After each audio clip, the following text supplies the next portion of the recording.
Um, Anybody wants to confirm that, that's great. And I am.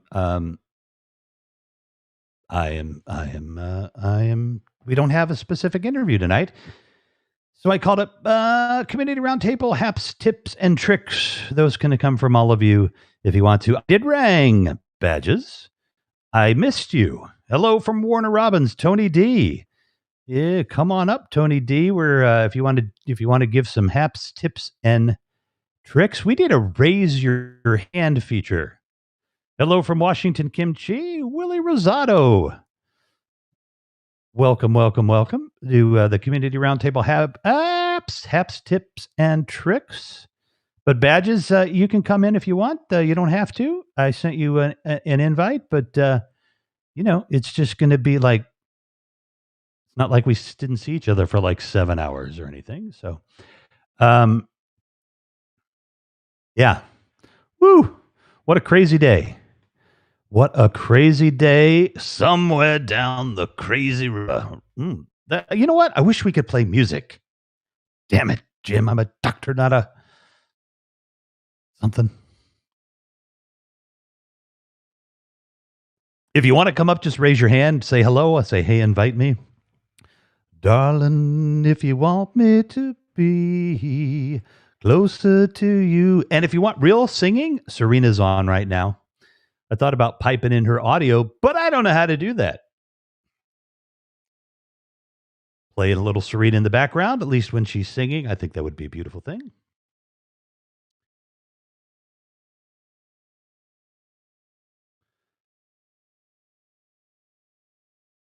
Sorry, I might have smoked some marijuana. Don't tell any. Love is a burn and oh wait, dude, I'm live. You all right? I'm fine. Look, I just invite you. You don't have to step in, but I'm glad you're that you slid into my chat. What are you doing tonight? What's your thing?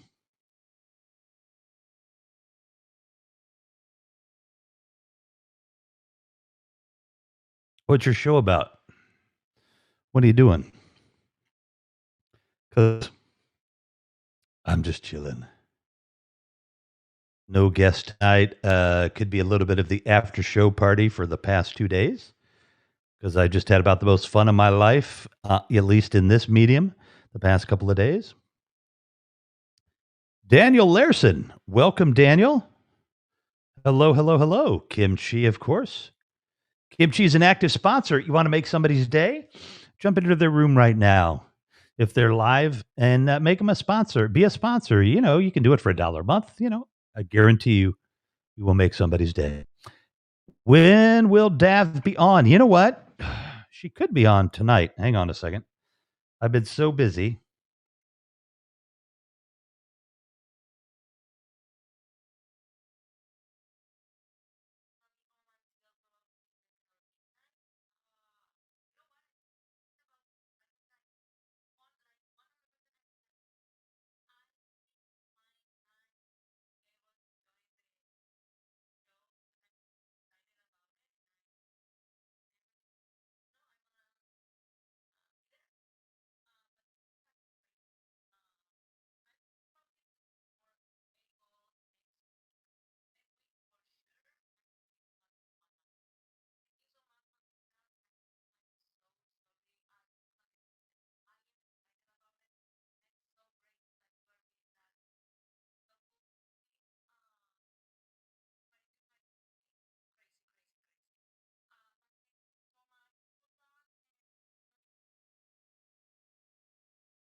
Everybody's like, wow, did he freeze up?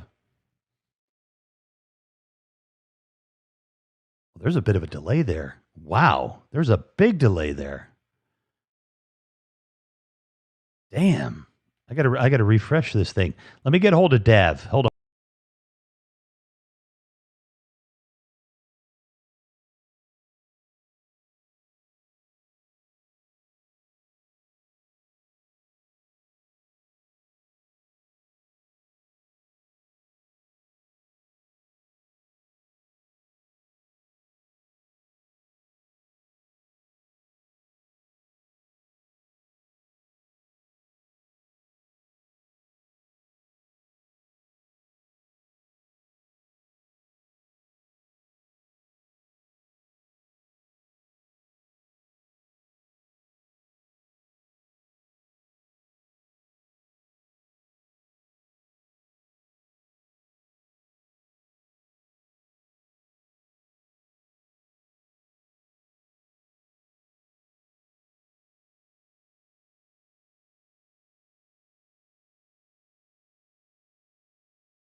Everybody would love to see you. Everybody's excited you're coming, and we've already spread the word, and everybody's just stoked.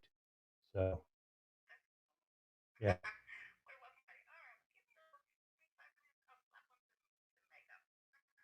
Okay, yeah, 10 minutes, whatever. I'm going to be on for the next hour and a half at least. So yep, I'll see you when I do. I'm looking forward to it. All right, Dad. See you soon. Yeah, you betcha. How was that for an answer, Kimchi? She'll be here in about 5 minutes.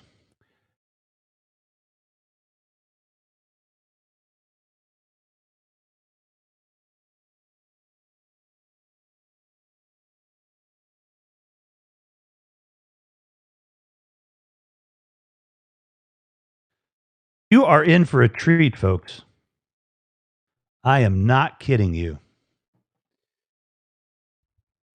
Seriously, if you know anybody on Periscope, on Happs, get a hold of them right now.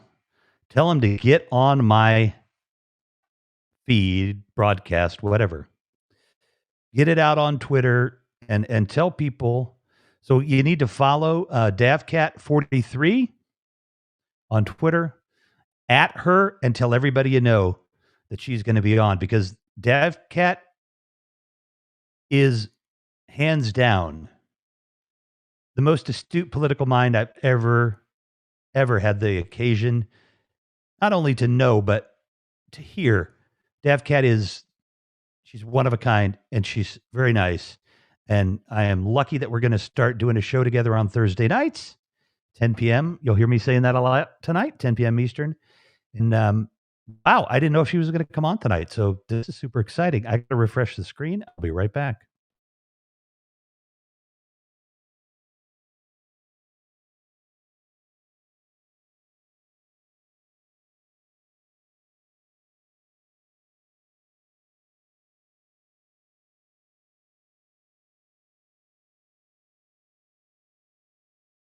And we're back. Are we still delayed? I think we are.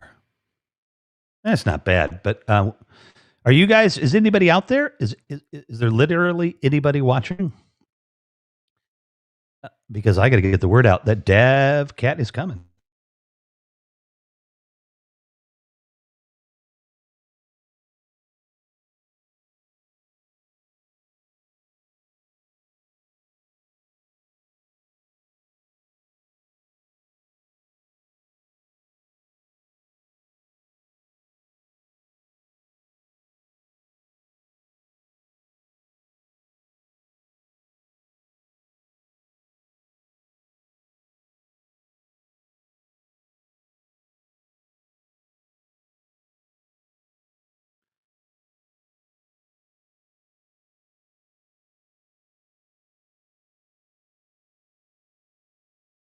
Hey, Joy, thank you. It's very sweet. If you're new, if you haven't been here before, Joy just gave me the High Award. Hi, Joy. And we kind of call that a tip. It's an award. Don't be so connected to the money. Just just give people an award for liking them or just saying hi, whatever you wanted to do. Thank you, Joy. That is so sweet of you. I appreciate that.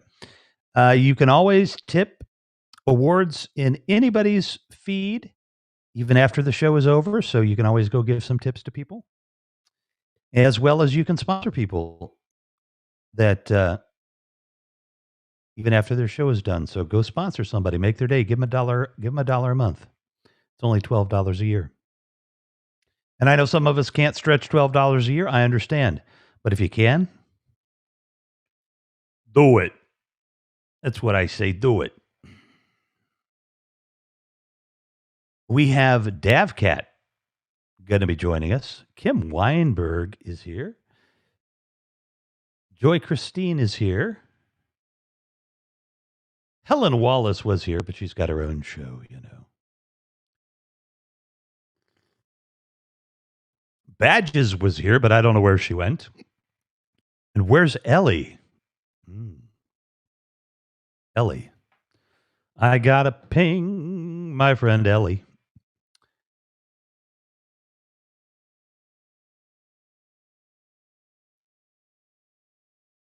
Oi.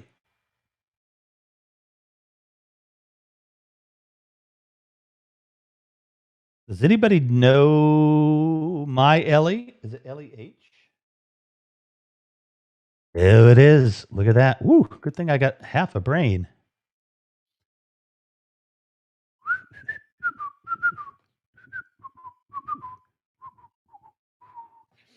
And Dev Cat coming up. Dev Cat. Coolest person you were ever going to know on this platform. Bar none. She will take over this platform. She is amazing.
Sorry. That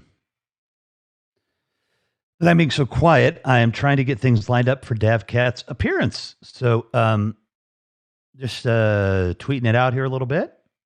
So, I can always walk you through what I'm doing. I'm pushing buttons, pushing buttons, pushing buttons on my phone. What's the deal? What's going on, Daniel Larison? What do you mean, what's the deal? Give a little bit in. Give a little bit in. Hey, if you guys are getting bored, you can go over and see Serena, most amazing singer you're ever going to meet. Incredible talent. Incredible talent.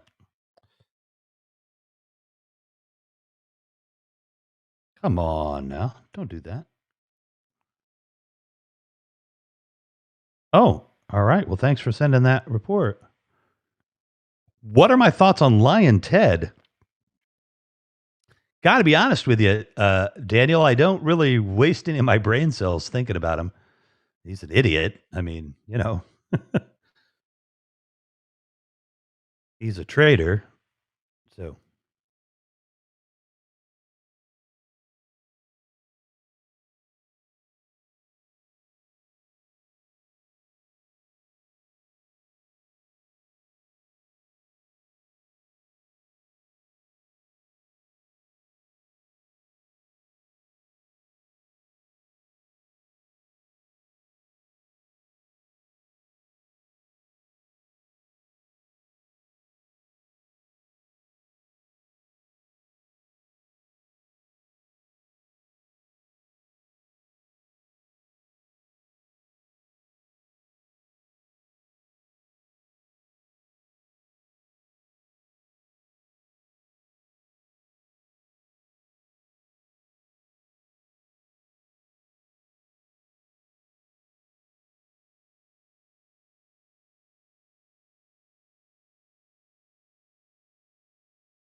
Unfortunately, as a Texan, I have to think about Lion Ted, especially when I have no power for almost a week.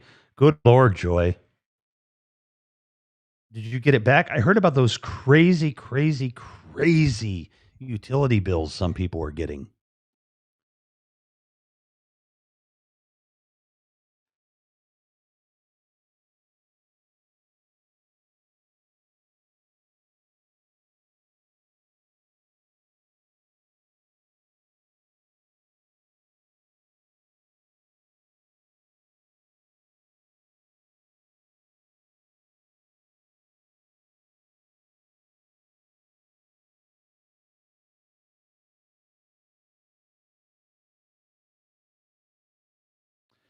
Ellie. Oh, ladies and gentlemen, one of the coolest people you're going to ever meet just came into the room right now. Ellie, Ellie, Ellie. She's very mysterious, too. Very mysterious.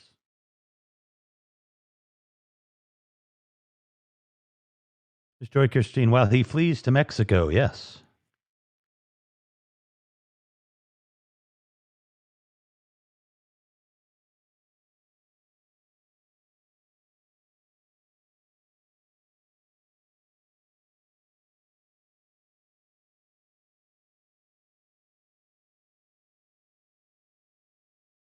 Got power, water, cell service, etc. after about 4 days. My goodness, that must have been horrible. Joy, do you want to come up here and talk to people about it? You're certainly welcome to come up. If you want to, you want to tell people what the hell that was. You don't have to, just inviting you.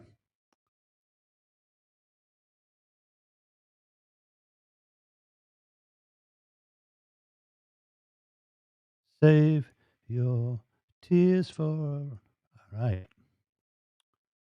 San Antonio, Texas.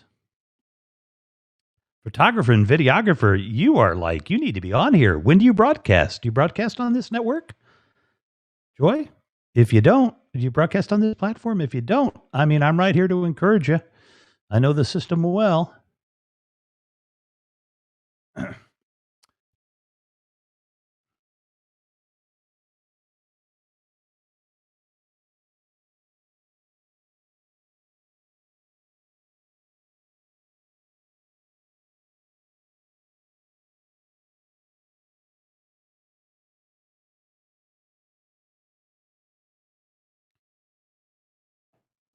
I've broadcast once. Awesome. Awesome, awesome, awesome. What do you want to broadcast? Like what kind of things you want to do? Come up here if you want to.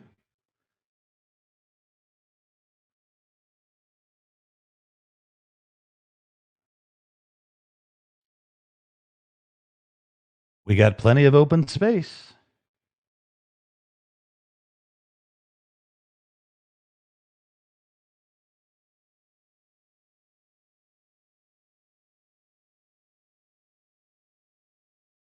Oh, look at this. I love it. I love it. I love it. I love it. You drink water.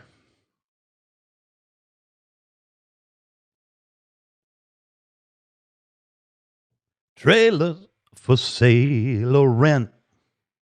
Rooms to let 50 cents. No phone, no pool, no pets. I ain't got no cigarettes. But 2 hours of pushing a broom. Man, I don't remember this part. Buys an 8x12 4-bit room. I'm a man of means by no means. The king of the road. I love that song. Hello. Who's in here? Eleanor, what's up? Brenda. I'll be right back. Going to make some tea. Excellent. We got to do something about your audio, young lady. Mine? Yeah, it's really bad. I think it's because you're hearing the motor on the laptop, like the fan. I don't know why. Sometimes you hear it and sometimes you don't. I know, but it's like, yeah, we need to figure out how to fix it. Is it better? Are you on the phone? No. No. No. Are you on the phone or the PC, the laptop? PC. It shouldn't be. But you're using those headphones, right? Mm-hmm.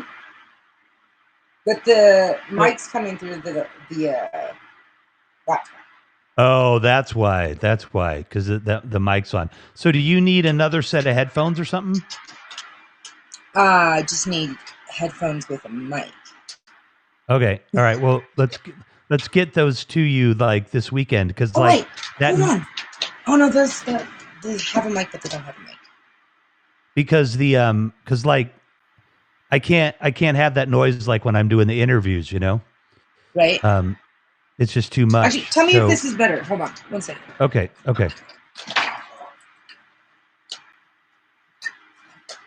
Because it wasn't doing it before, was it? This is like recent, right? Yeah, no, this is very recent, And yeah, I mean, these are the same headphones. I'll send you some headphones from Amazon. Let's if this doesn't work, let's just get you a decent set of headphones with a mic. This one doesn't have a mic either, but I'm wondering if I'm going to look some up right now.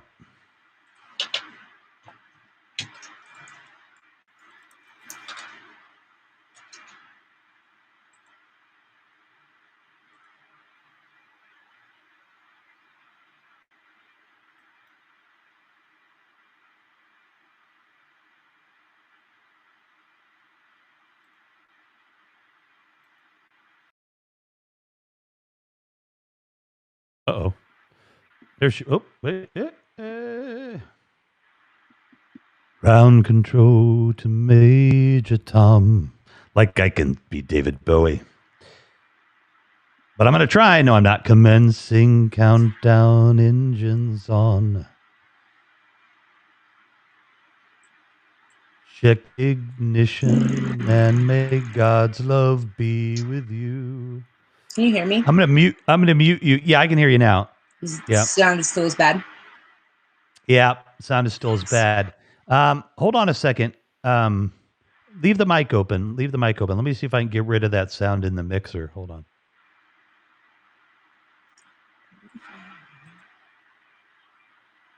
See if I can get that. Hi, Joey. Get the noise gate open here. How's that? But what'd you do? I turned up the thing for still there, but much better. But you know what? Let's just get you some headphones. Because that's I can't, you know what I mean? I just can't. I love you, but I can't have that noise in the interviews, and I need you to be my technical director. So, because you know how good I am with the mic off during the interview. No, you did, but sometimes you leave it on, right. I'm just being real. Sometimes you leave it on. And, yeah, I know. I don't want to hurt your feelings, baby, but I mean, it just is what it is. Right. Good news. Did you hear? No. Bobby Bicker popped into my room and I'm going to be on her show next week. She's going to be on my show. So it's going to be a lot of fun. I cannot wait to meet her. Be really cool. Headphones. Who's got a recommendation out there for the best headset for live streaming? That's what I got to Google. Headset for live streaming. Ooh, that one's a little pricey right there. Best headsets for streaming 2021. Really? Is this? Oh, okay. Thank you.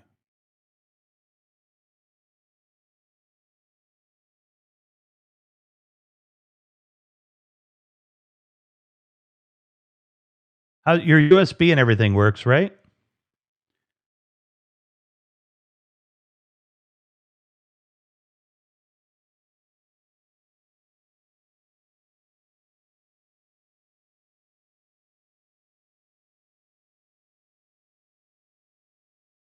Eleanor deserves all the good things in life, doesn't she, though?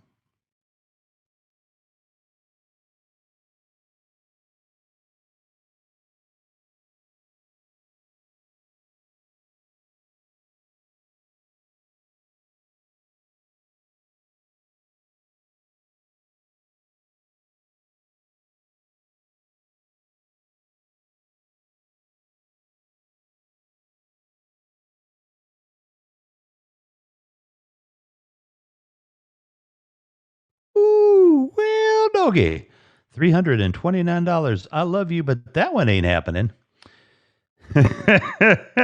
Wow. Okay. I was thinking like $39.95.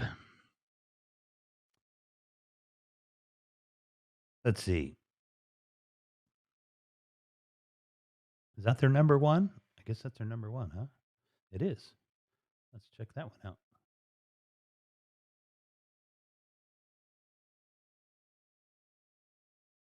Oh, that one's not available anymore. Okay. Yeah. That happens fast.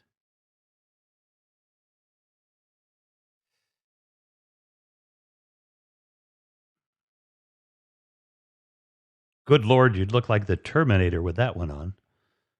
That one's $199. At least we're going in the right direction.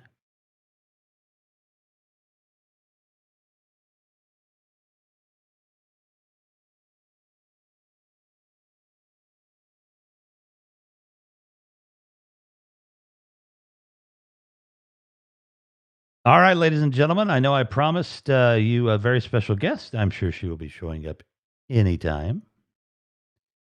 Those look neat. Good Lord. Maybe I shouldn't have Googled best headset for streaming. I should have Googled almost best because these are crazy. Serena, is your show over? Oh my goodness. Like my bestie is here.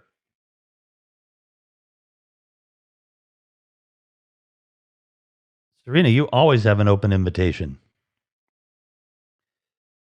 I could be interviewing the President of the United States, and Serena can write in and sing a little tune.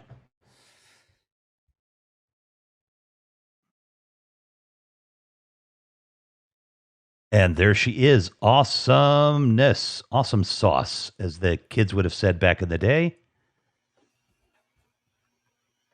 Hi, everyone. What is up, Serena? This is first time ever I'm on your show this late. Good Since Lord. it's Yeah, what time is it 5 there? a.m. Serena, you're off this week, though, right? Yeah, I am, but still. I'm going to drive motorcycle tomorrow. So What do you mean you're driving a motorcycle tomorrow? Do your 'Cause I parents have a know about this? yeah, because we can take driver license to drive motorcycle when we are 16 here. Wow. So that's why. Wow. You know, as your American representative, for your musical career here, with absolutely no authorization by you, I really can't condone your riding a motorcycle, but that'll be fun. Why? Have you ridden one before? Obviously, yeah, it's my motorcycle. I can show you a picture of it. Oh, wait, you have your own motorcycle? Yeah, I'm a bad bitch. Oh my God, you are a bad bitch. How cool are you? I'm kind of cool. Eleanor, looks like a freaking biker here. You're cooler than I've ever been. I'm a biker girl. Let me show you a picture. Does that sound any better? Does sound better, yeah. Okay, here is me with a motorbike. It's my motorcycle. Your parents have motorcycles or anything? Yeah. Look at my helmet. It's even pink. I love that. Yeah. Ellie, are you going to come up and see us? Actually, I'm gonna soon. You're going to go to bed. Yeah, but I was gonna prank Jim in Chicagoland because he's going live now. I think he has his, daily his show, whatever. Yeah. And I've never been on his show, and he always said like, Serena, can you record yourself singing a song and then you can send it to me so I can put it in mine. And now I'm here because I'm still awake. So why not just go to him at his broadcast and like, where's my invite? I think that's funny. Hey, what type of bike? Ellie says it looks sporty. It's oh, did she say? Okay, it's actually Honda Varadero. I know that sounds kind of bad, right? It doesn't sound cool. But... No, I'm just like, I know it sounds cool. I'm very impressed, Serena. You impress me more and more every time I see you. The next thing you're probably going to tell me is like, yeah, I'm an astronaut and I'm going to Mars too. Like, you're just incredible. Yeah.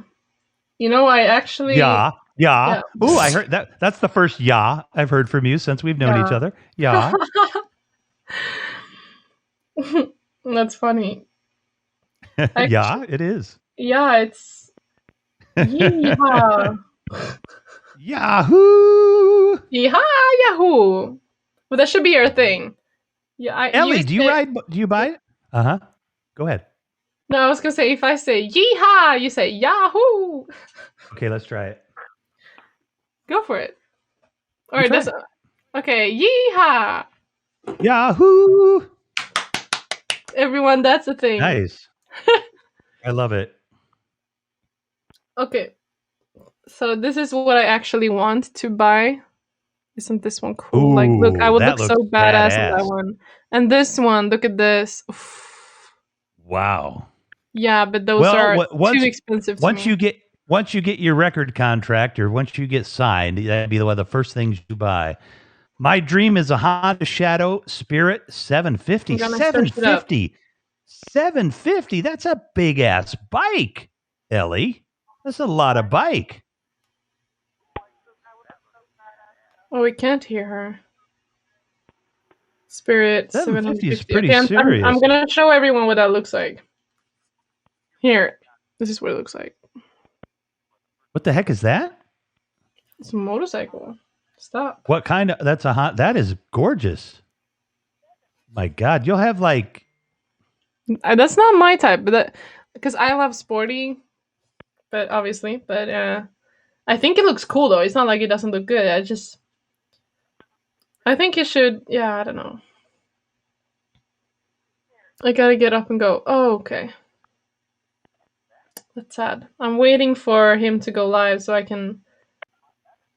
Oh, but it said he's live 2 minutes ago, but it says he's not live right now. Wait, he just had 18 seconds. What is this? He probably. No, it's got to get up and go. It's got to get up and go. But I mean, like, I used to ride my friend's 750 Honda when I probably weigh 2/3 less than I do now. But Oh, really? I had a 67 Mustang, and he had this 750 Honda. That was sport something. I mean, this is back in the 90s, and he would come over on a Friday night, and he'd be like, "It's got to get up and go." But what was that? He would come over on a Friday. He would come over on a Friday night, and he'd be like, "Dude, I got a date, and I don't want to take her on the motorcycle." I'm like, "Yeah, you can have my car." So then he'd leave me the motorcycle for the weekend. Oh man, I had so much fun. It was awesome. Don't you need a driver license for that? Oh, I had a motorcycle license. Yeah. Ellie is here. Ellie needs her own music. Well, wait, Serena needs music when she comes in too.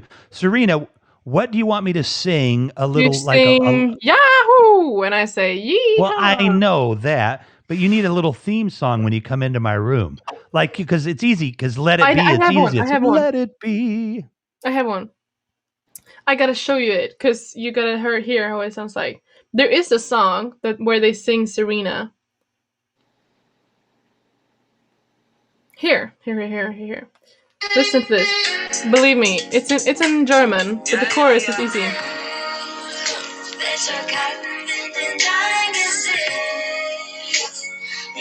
Wait for it. This. My friends used to sing this. Not this. Serena.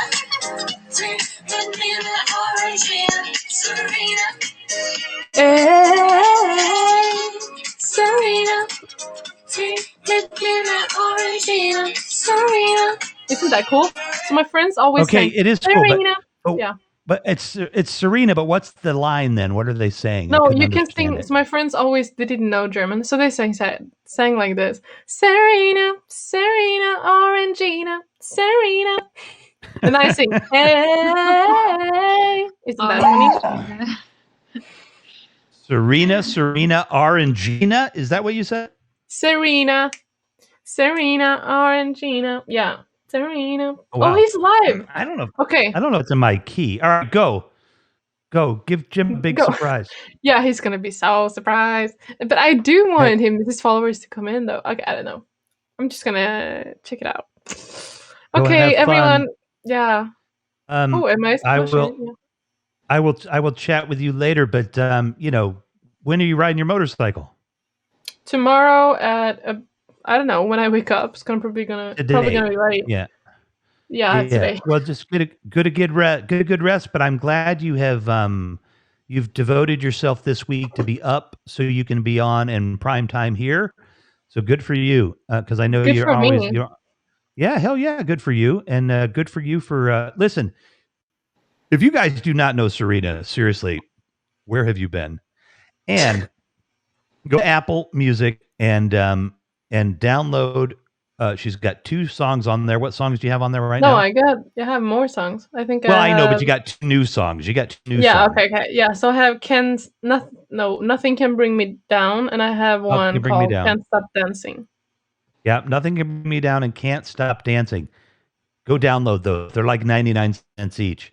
I did, and also run to her profile page, sponsor her, run to her most recent video, give her some tips.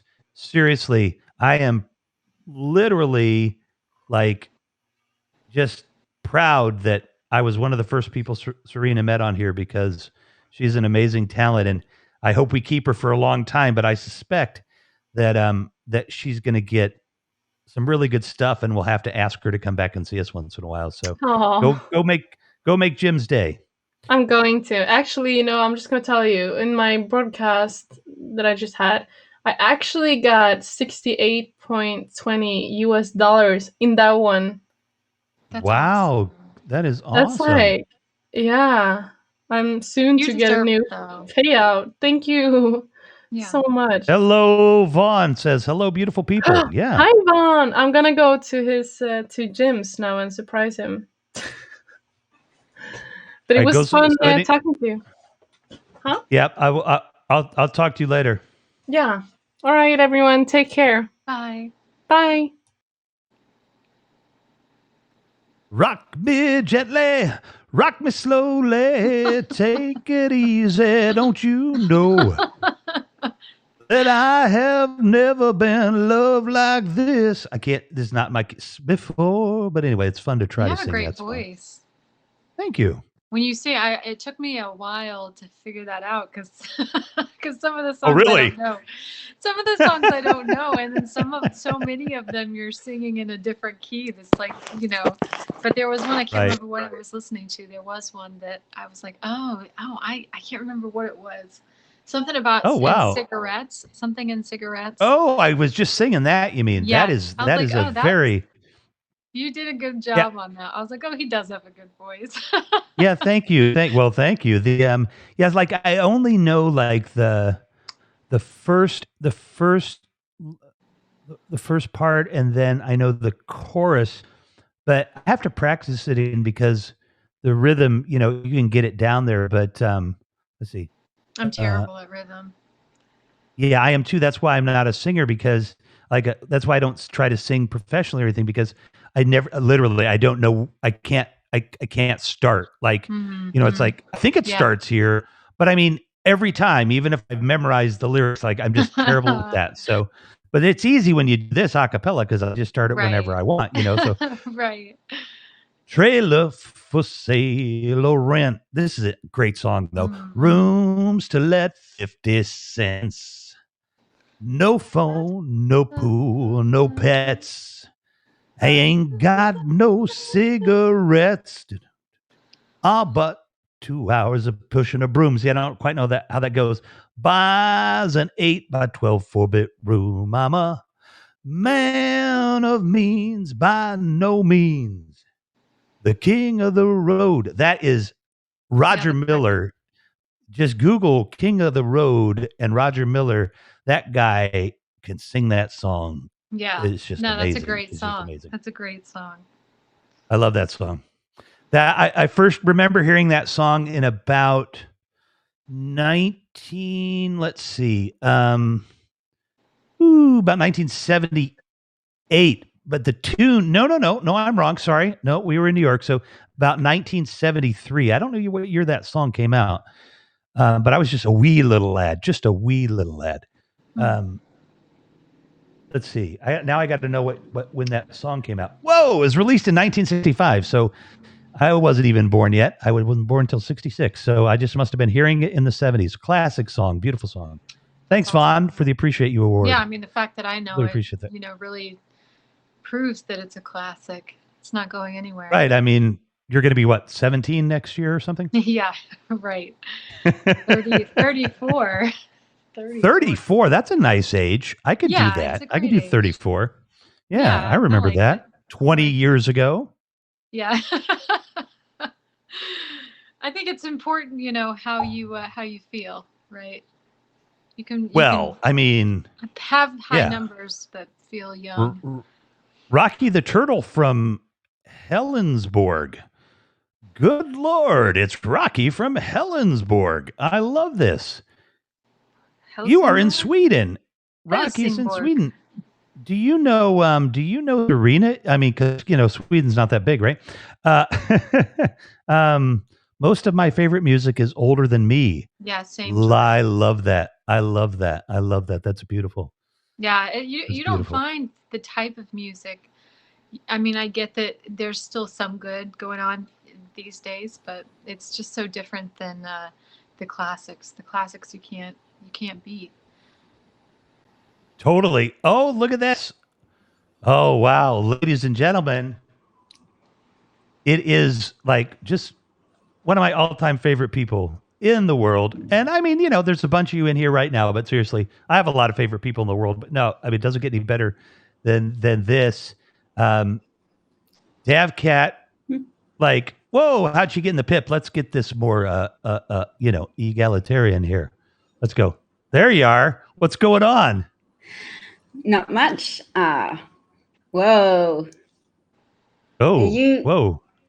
Yeah. Are you like psychedelic? You learned how to do this today. There's a delay in. Oh, there is there? Yeah. Okay, hang on a second. So refresh your screen, refresh your browser.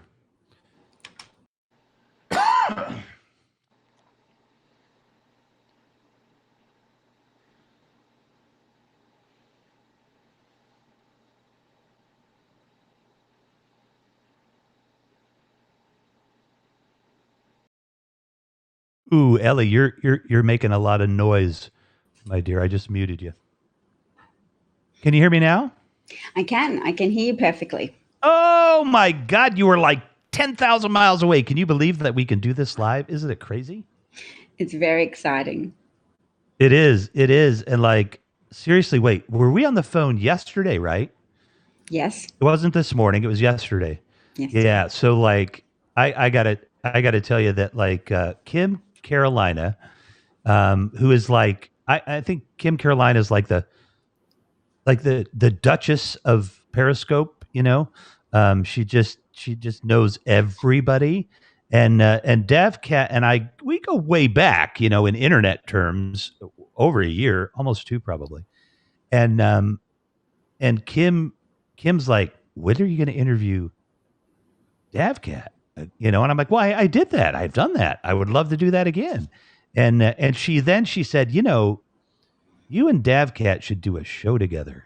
And I'm like, oh, you and Davcat should do a show together. So on Thursday nights it'll be Thursday night for me and Thursday morning for you, I think, right? Correct. Yes. Actually, our times don't line up too badly where you are in the world because there's places in the world where like I got to be up at 5 in the morning, or they have to be up at 5 in the morning. But you and I, this one works out pretty well. I wonder on the globe, are we literally like across from each? Like, how is that? Right? I need a globe. I might ask my husband. I mean, honey, could you pass me the globe? If no rush. Yeah, no rush. Thank you, honey. I appreciate that. Yeah, I want to see how we're lined up that way. Here, who are these two folks? Cosmic Rose? Who are you talking to? There's, you know me. So, she knows me too. Yeah. Oh, she's being funny. Okay, gotcha. Funny. So, Yeah, gotcha. So yeah, who is this awesome person here? I know that it's like, I know it's a little difficult for all of us as human beings to just have somebody go totally fanboy over you, but it just, I'm sorry, but I'm gonna, because I have told so many people today how awesome this is. And I'm going to tell it to you. If I haven't told you before, I should have. Professional, amateur, professors, I don't care who it is. I have never met anybody with as an astute as political mind as this woman right here. You are amazing. You blow me away. I feel like a noob when I'm talking with you. Your political mind is just, it's fantastic, DavCat. It's awesome. Perhaps I have the benefit of being a relative blank slate to American politics, and then tapping into it through Twitter, which does give you access to a lot of the minds of American politics, and you can very easily tap into so many permutations of thought that it can help you synthesize if you don't already have a pre-existing set of assumptions. So that sounds like I'm criticizing you, but I'm not. I'm just saying that my noobishness is so pronounced. It gives me this curious zeal to find out more and be able to dig into what's happening, as well as that whole anti-fascist bent that I have, which makes me Antifa. Lol, we found one. We found an Antifa. Quick, tell Tucker Carlson.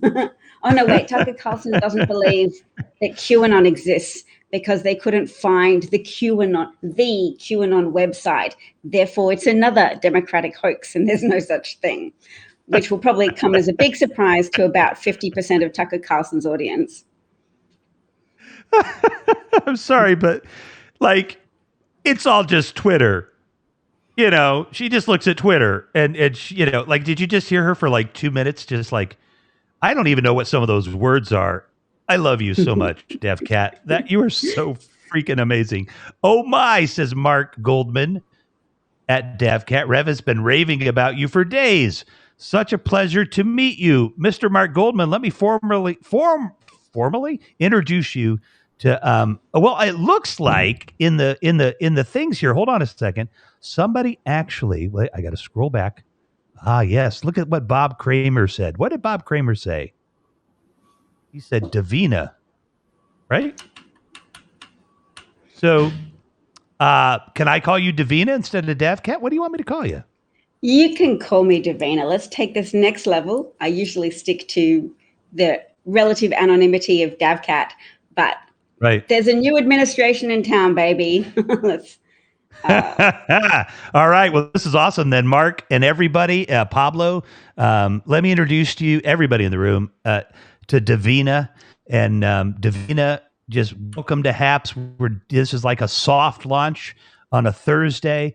And literally just 36 hours ago, Davina and I were chatting about this. And yeah, this is awesome. So I'm getting the real celebrity welcome treatment, which is quite because you nice. are you are a celebrity. I think when I okay, so if you are not following DavCat43 on Twitter, you need to be. If you're not subscribing to her right now, why not? Trust me. Do you trust me?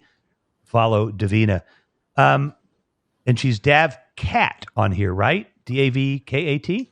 Correct. Right. So follow DavCat. Actually. Say hello down in the comments, DavCat and Davina, and but you got to uncheck the little magenta, uncheck the lock down there, and say hello, and then that way they can find you. There she is, Kim Carolina, who brought us back together. So I did an interview with Davina. It's been a couple of years, a year and a half probably. Teamwork Dreamwork Award, and it was just fantastic. And I think at that time, Davina, I don't even know if you were on Periscope, but like both of us were fairly new. You know what I mean? Like we hadn't been doing this for too awfully long, I don't think. And am I right? I think so. Well, I had a video that went a little bit viral in January of 2018. And I didn't progressed to Periscope straight away after that because it took me a while of just going, oh, maybe I should try and follow up on that until somebody pointed out to me that Periscope existed. And then I could talk as much as I wanted. So I had been blathering on the internet for a little while, but I think probably it was more than a year and a half that you and I interviewed ago because it was pre-COVID and it was fairly substantially pre-COVID. But at the same time, my perception of time is off. Yeah. The 4 years. Oh my God. Yeah.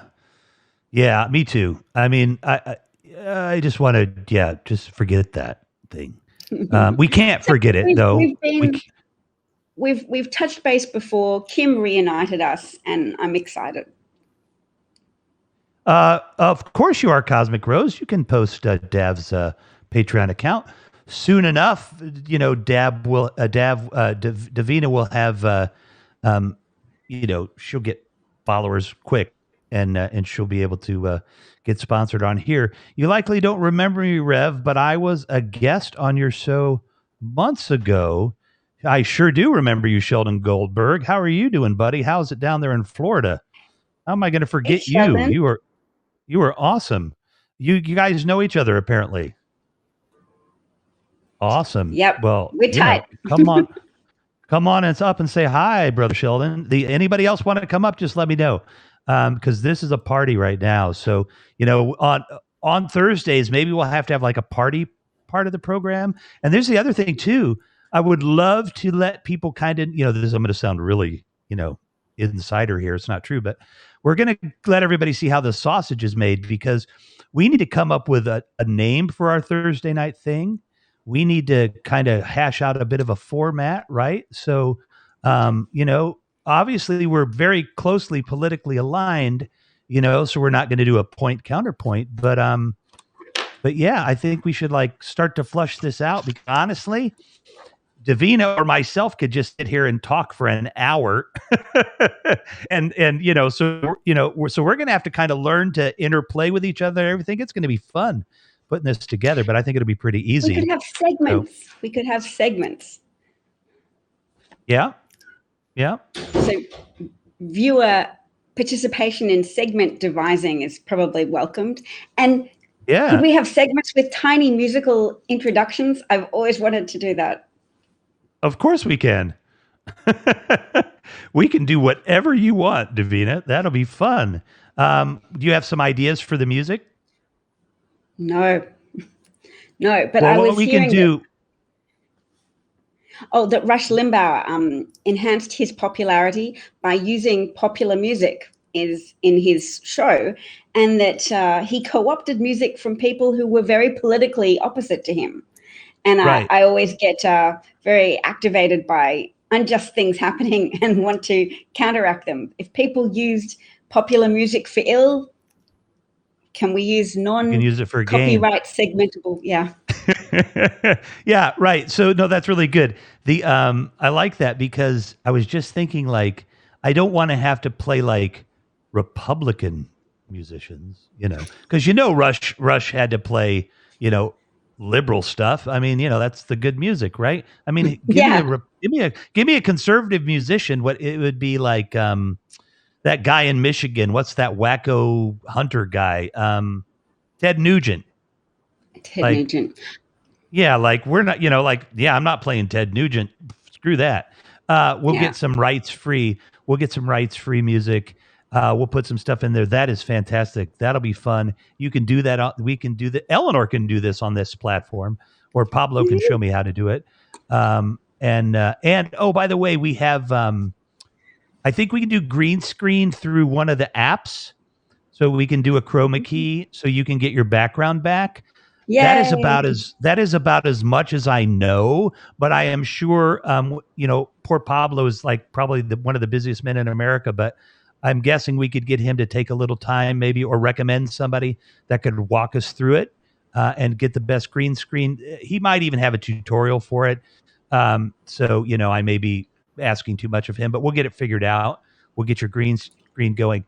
I just want to let everybody know, and I appreciate everybody for making some space here for Dav to come in, and because I know we were all talking a bit, but this is just a wonderful thing because I literally Kim Chi said, "When is Dav coming on?" And I'm like, "Well, I don't know. Let me get a hold of her," and because I wasn't sure if we were going to do this tonight, and so what we can do is we can do these segments, and I think we're gonna do you want to do like I mean I think we should do 2 hours. Can you do 2 hours on a Thursday night? Is that okay?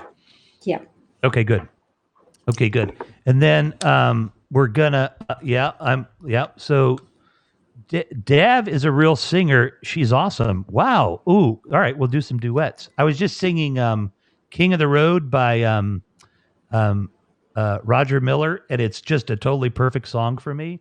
And Ellie, who's sitting over there awfully quiet, looks like she left. She's back in the bleachers. Thank you, Ellie, for coming by. And you could certainly come up here and say hi to Davcat. In fact, you probably should get her autograph.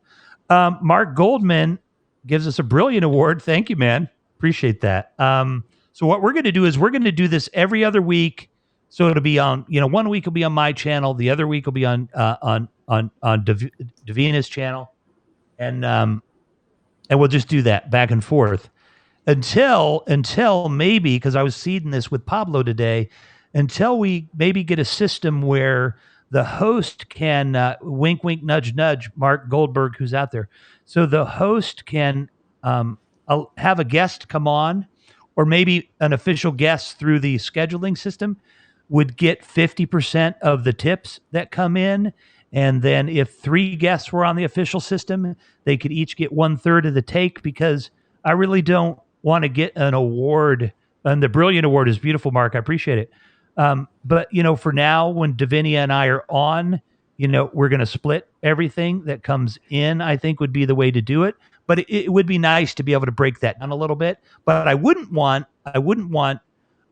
me to come on as a guest to somebody's program and everybody give me an award, because that wouldn't feel fair to me, to the host, right? What if I came in and I got 50 of those things because I'm popular or something, and the guest didn't get any? I mean the host didn't get any. I'd feel bad about that. So I think there's a lot of possibilities out there. I don't know if you guys are working on that kind of stuff, but I'm sure you are, because anything I usually say to you guys, you're like, oh yeah, we got that on the roadmap. Or actually, we heard today, it was pretty funny. I think Peter said that's on the. Oh, if Badges were here, she would know. I think he said it was on the back burner or something. That was so far into the future that we've thought of it, but we can't quite get to it yet. And they're working on building out the network, and they're doing a fantastic job, and we're excited. And I'm talking way too much because Davina is much better at it than I am. So we're going to do segments for 2 hours. We're going to have some music. How are we breaking down those segments? What are those going to look like? Oh, I only have one that I'm shamelessly appropriating from a podcast called The New Abnormal, in which the 2 hosts did a segment called F That Guy. And it could be a guy or a gal, but they would pick whoever was behaving most villainously at present in politics. And that podcast is a little bit, they're auditioning new hosts at the moment, because Rick Wilson is a member of the Lincoln Project, and obviously they're having some controversy about exactly when and to what extent they knew of John Weaver's predilection for grooming 14-year-old boys, and then when they're 18, trying to become involved with them. So that's a big controversy for the Lincoln Project members, and I think they're getting it investigated, and Rick Wilson seems to have pulled out of that podcast.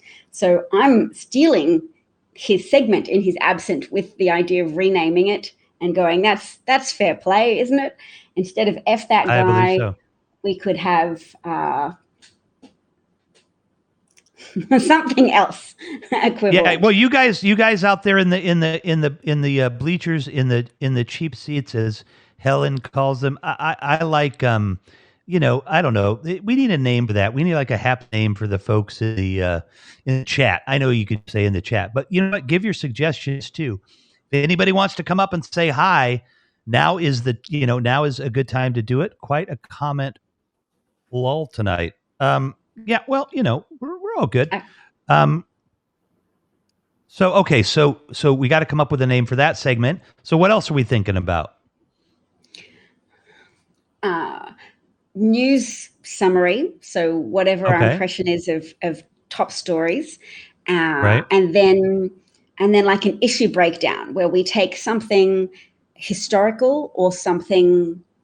Oh, two sections: a historical section and a comparative politics section, where we look at something that's happening in America and just how something similar would work in another legislature around the world. So just to spice it up a bit for viewers who might feel patronized if we just purely say, this is how it works, passing a bill through the Senate, even if there's a 50-50 split in the Senate and the parliamentarian rules that something doesn't qualify to be included in the omnibus bill, like the $15 minimum wage.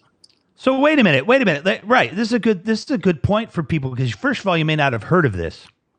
And so the Joe Biden himself wants to put in a $15 an hour minimum wage. Now, I'll be honest, they've been trying to put in the $15 minimum wage for so long, it's not enough, but at least it's a start. And in a market like Chicago, it should be $35 an hour minimum wage, not living wage, minimum wage. And you know what somebody's going to say to me? My God, a freaking Starbucks is going to be $24. And you know what? The person making it will be able to afford it. And everybody will be lifted. And yeah, things will change, but they'll be able to afford the damn thing. So, so how in hell, Dev, did the parliamentarian is who? Good question. I'm going to presume they're a Republican.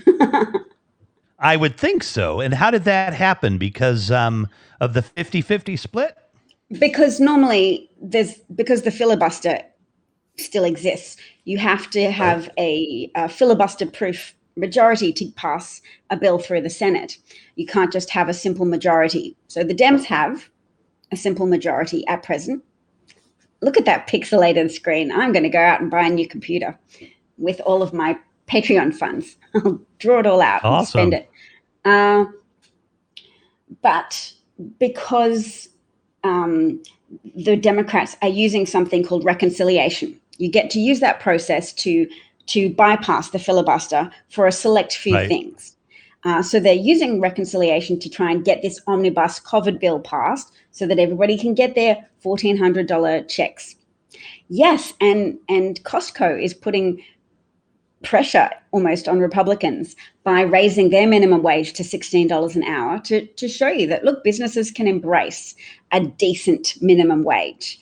So that kind of undermines the Republican position. But in the meantime, the procedural thing we're talking about today is that this big COVID omnibus bill, and the Democrats had tacked on the $15 minimum wage to be just part of the economic stimulus of that bill. And the parliamentarian ruled that, no, that's too tangential to the COVID relief bill. You can't include it. So it can't be voted on in the Senate. So there are some things. Yeah. So there are some things that the parliamentarian can't stop, though, right? Yeah, I mean, the parliamentarian's not normally involved because reconciliation normally isn't used. That's just something that was being used to bypass the filibuster to get this very critical package through the Senate so that Joe Biden can sign it, that people can get their relief checks, to give that big shot in the arm that the flailing American economy needs because it suffered so long from this prolonged pandemic. Prolonged because Republicans and Trump made this arbitrary distinction between choose the economy or choose public health. So, let's not try and get the pandemic under control. Let's instead advocate that we are the arbiters of normality, and we say everybody needs to just resume life as if there's nothing happening, which meant that there was insufficient public compliance with the necessary public health measures of mask wearing and social distancing. So Trump sabotaged the economy by sabotaging public health, because public health is actually a subset of the economy. People just organically don't go out and spend money if they're concerned that people around them are losing their lives or falling prey to chronic illness. Sorry, I'm not laughing at you. I'm just like I was like, are you looking up who the parliamentarian is? I was, but I didn't. I got a text because somebody said that they can't see you, but I checked the mobile and it is. So the person that sent me that text, just refresh maybe your screen because she's coming out across. But the reason that I was smiling was because I just if I have a question about politics, I'm just going to call you on WhatsApp at any time and just have you answer it. And I'm going to get the most, I could just ask you a question and you're going to know it. And it's the coolest thing. I'm already having fun already. So the parliamentarian, so we're going to get this. It's the reconciliation process. It goes around the filibuster. Filibuster. Yeah. And it's usually used for single item things, I think, right? They've never tried to put $2 billion through or $2 trillion through a reconciliation, right? The Republicans got their big tax scam bill through with reconciliation. And they tacked on a whole bunch of irrelevant bullshit to that. They tacked on opening up the Arctic to drilling for oil. They so they got to tack on bullshit to their tax bill. But Democrats often run up against Republican obstructionism because that's kind of their thing, isn't it? Republicans obstruct pro-social legislation and facilitate tax breaks to their donor class. So then, sorry, you just I'll get used to it, but you just, sorry, stop being a fanboy. I did it last night with Brian Dunning. You know what I mean? Be professional, even though this is just an amateur program. Be very professional, Revolution. The process will ultimately succeed, right? I mean, they're going to be able to ram it through. Yeah, they'll ram the COVID bill through. Stopped, people will right? get the $1,400 checks. There's a lot of Republican support, even amongst Trump, the hardcore Trump voters. I think there's 60% support for the COVID relief bill. So they want their $1,400 checks, basically, regardless of whether it's their deity golden calf Trump boy or Biden. So that will get through, but the minimum wage will potentially have to go into a separate bill, which means there are some people on the left who are irritated and who say Vice President Kamala Harris, as the official head of the Senate, has the authority to counteract the parliamentarians' ruling and to override it. And Joe Biden doesn't want to do that because that might undermine Republican buy-in to the COVID bill. I don't know, it might enhance Republican complaining that they are behaving like Trump and that they're not respecting Senate procedure. Parliamentary rules. Right. So one of the things that I think a lot of people probably don't know is the Senate is an archaic piece of crap. I'm sorry if I just offended you and the founding fathers, but there are so many ways to abuse the Senate. It's disgusting.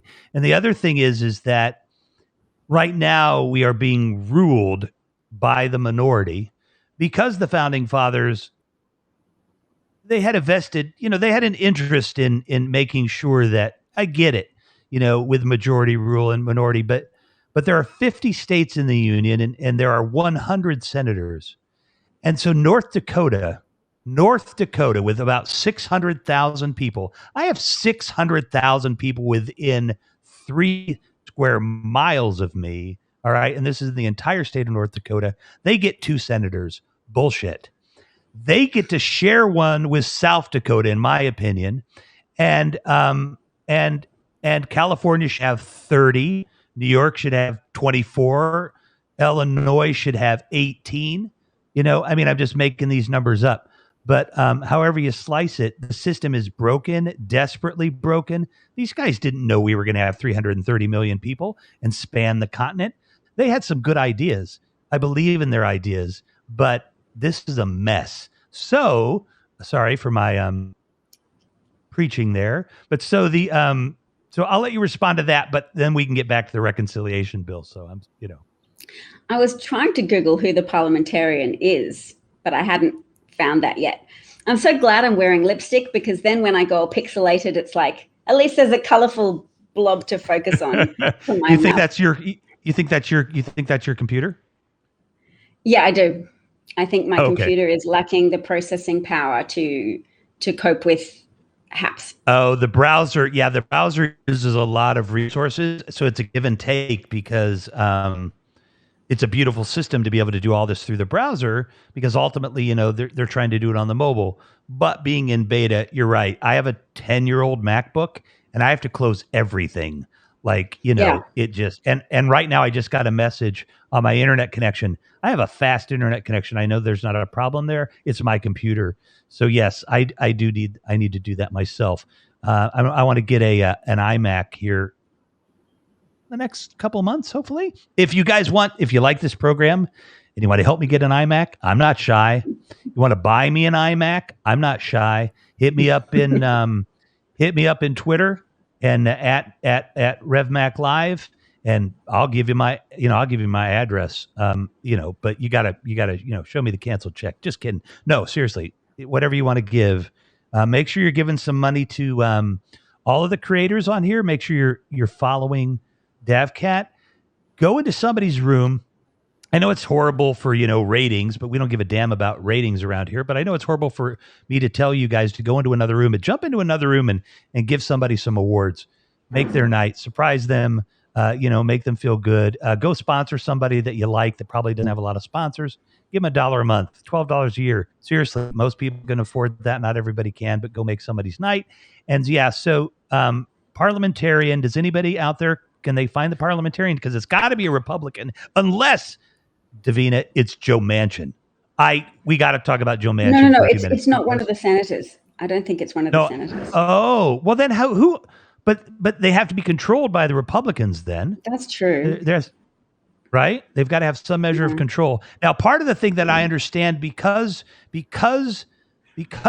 didn't get a majority, the parliamentarian a clear majority, is the official advisor to the United States Senate on the interpretation of the standing rules of the Senate. So it's currently a woman called Elizabeth McDonough, and her term length is at the pleasure of the Senate Majority Leader. I'm just guessing Republican in loyalty, but yeah. Oh, she was appointed by Harry Reid.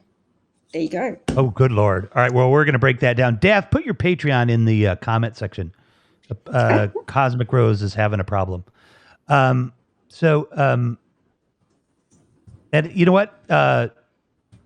Subscribe to Dav's Patreon, but it won't be very long. It'll be pretty quick.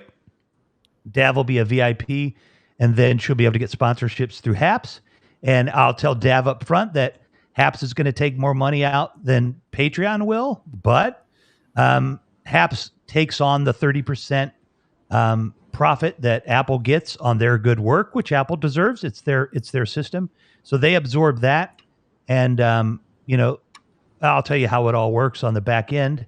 But basically they take 30% of what your sponsorships are, but that goes to help keep this network going and to grow it. So, sponsor Dav. Like I say, if you want to give me more than $500 a month, then I'll give you my bank account number, and then I'll donate maybe 15% back. But anyway, so everybody sign up for her Patreon. Joy found it. The current parliamentarian is Elizabeth McDonough, who held the office since 2012 and was appointed by Democrat, then Senate Majority Leader Harry Reid. So, I guess she How does was that also. work? I guess she that's was also. That's like the Supreme Court, right? Like they change. What? I don't get that. Sheldon points out we are sending Dav computer parts piece by piece first to camera. That's true. His twin brother had a spare web camera that he's literally sending to me. Oh, awesome. That is awesome. The Together Award from Joy Christine. Thank you. Oh, that's so appropriate. That's got to be like a reward that we take a little ownership over. I like that. And here's the thing: the rewards are they're just tips. So this person has a lot of power,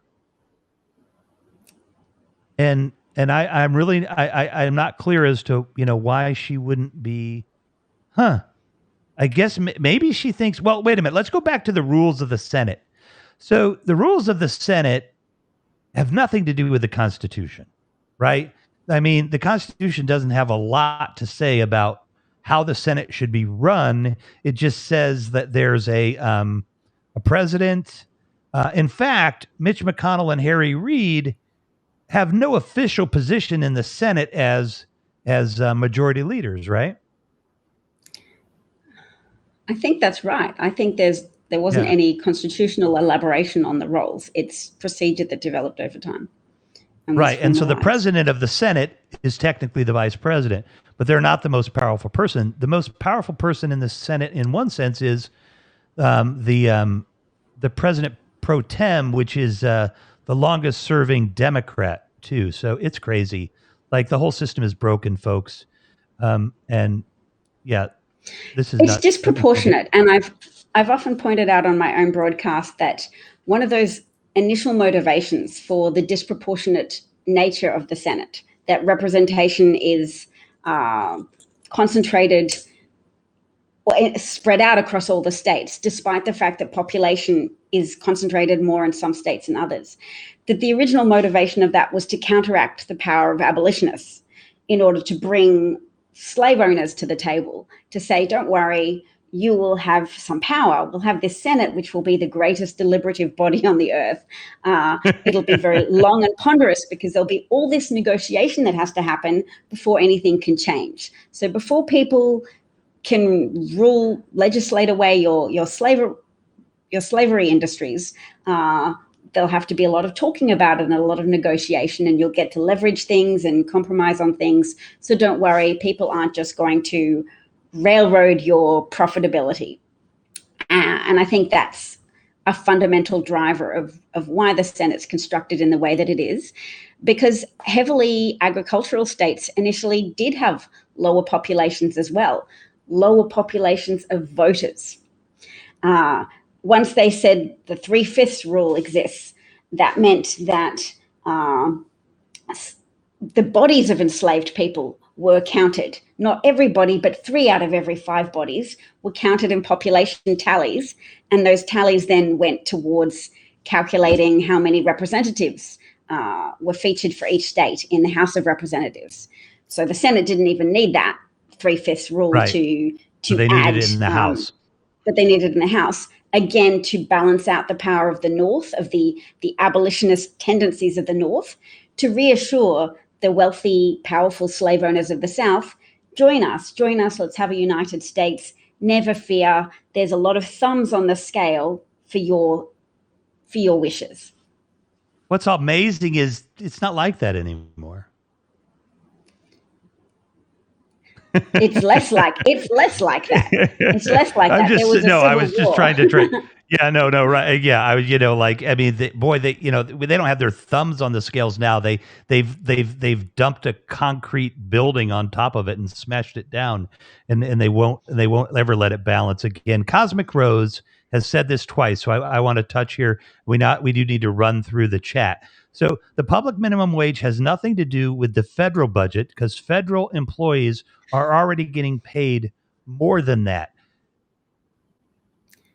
I'm not 100% sure on what you're trying to say because the minimum wage is set by the federal government and it's not reflected at all in what the federal workers are paid because that's a whole different animal.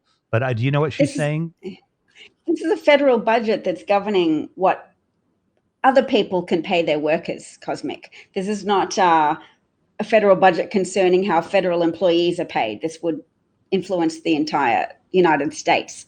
And it's being held up because of all of the infiltration of libertarian ideas that say, You have to give corporations a free rein. You have to let small businesses thrive by letting them underpay their workers. Whereas the point you made before revolution was that actually businesses thrive when there's more customers who aren't living on subsistence wages. When there's customers who earn $15, $20 an hour, they too can afford to buy coffees. Business increases, and that's a economic circumstance that plays out around the world. Higher minimum wages are actually involved in driving the economy, because the economy is 70% consumer spending. So America's tendency to have this large class, sort of underclass of underpaid people, it hampers economic growth. You've got lots of things in your corner that promote economic growth, like your embrace of migrants and all of the economic juice that gives your economy, and your and entrepreneurship in the US. But the thing that unjuices your economy is that Reagan-initiated commitment to underpaying people. And that, wow. So do you think because I want to get back to this, because I heard today that somebody, you just said, but what is the path to doing it then is going to have to be a separate bill that will, instead of ramming it through, so let's touch on the and please take it in whatever direction you want as well. But I want to touch on the filibuster. I want to touch on the filibuster because it's kind of crucial to this, and I want to say that Harry Reid, they undid kind of a portion of the filibuster, right? To do judges, so you didn't have to get a huge majority anymore to nominate and confirm judges. The judges. I think. The judges, right. I agree with Rev. I was just giving pushback, I've been told. I agree with Rev. I was just giving pushback, I've been told. So, go ahead. Talking to me? Yeah, no, I just can't figure out what Rose is saying. I haven't slept for 3 weeks, so... Rose is at least tied a knot under it, saying fundamentally she agrees with you. So I think we're good. Yeah. I think there was a slight misunderstanding about what the omnibus bill was legislating for when it was trying to include the $15 minimum wage. But the point is, at the moment anyway, they can't include it. I'm sure there'll be lots of blame that we'll hear about, lots of people targeting Kamala Harris, Vice President Kamala Harris, to blame her for not. Kamala Harris. Vice President Kamala Harris, love to say that, for not overruling the parliamentarian, because there was that option. But I think what you were trying to get to was that means the $15 minimum wage will have to be proposed as independent legislation, and it's unlikely to then be able to defeat the filibuster. Republicans will filibuster it, and what it might do then is create motivation for Dems to squash the filibuster, because they can use their simple majority to defeat that.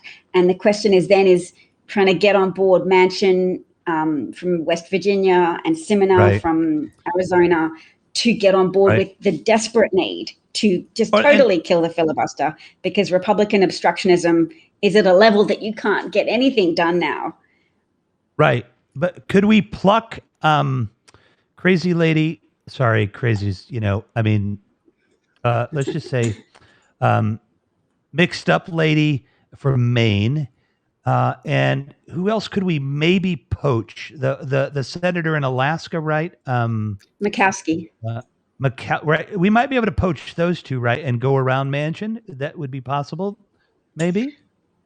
Collins is still very much a Republican team player, and Murkowski kind of is as well. Like, if it was a pet issue for Murkowski, something that really helped the Native Alaskans from her state, pressure might be brought to bear.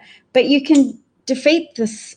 Yeah, I don't think they're more likely to do it on that. But we might get them on some other bills. I think it's possible. But so here's the thing. you are the, like you're the calm, collected, intelligent. We're going to come up with a way to do this. And here's what I'm going to do. I'm going to call Vito Corleone, and he's going to go over to Mr. Manchin's house, and he's going to go, look, I got to talk to you, Mr. Manchin. Okay. I got a horse head wrapped up in some newspaper here that I've been told to deliver to your address. Okay. And you know what that they're means, going to say, right? Manchin, would you like to be on the energy committee? Would you like to be the chair of the energy committee? That's more legal exactly. and conscionable than the horse's head. Okay. All right. So, but they could. So, because this is what I've been thinking, like, what do? You go up to Joe and you're like, Joe, what do you want? What do you want? You want to be governor of Virginia? You want to be secretary of secretaries? What do you want, man? You know what I mean? Like, I know it's tough. I know it's tough in West Virginia. I know that you might take a big hit for this, but what do you want for it? What's it going to cost us? There's some negative pressure being put on Joe at the moment, which is some attention. I think it's mostly localized to Twitter at the moment. Attention being paid to his daughter's role. She was the CEO of a pharmaceutical company called Mylan, and they increased the price on EpiPens. You know those pens that save the lives of children? Is that an EpiPen? No, it's a vaping No. pen. I thought you were like bringing out your own EpiPen. No, that's marijuana. So yeah. For my knee pain. Excellent. I'm a very pro medical marijuana usage. Yep. I like it for other things too, but that is why I have it. I wanted to give some to my mom.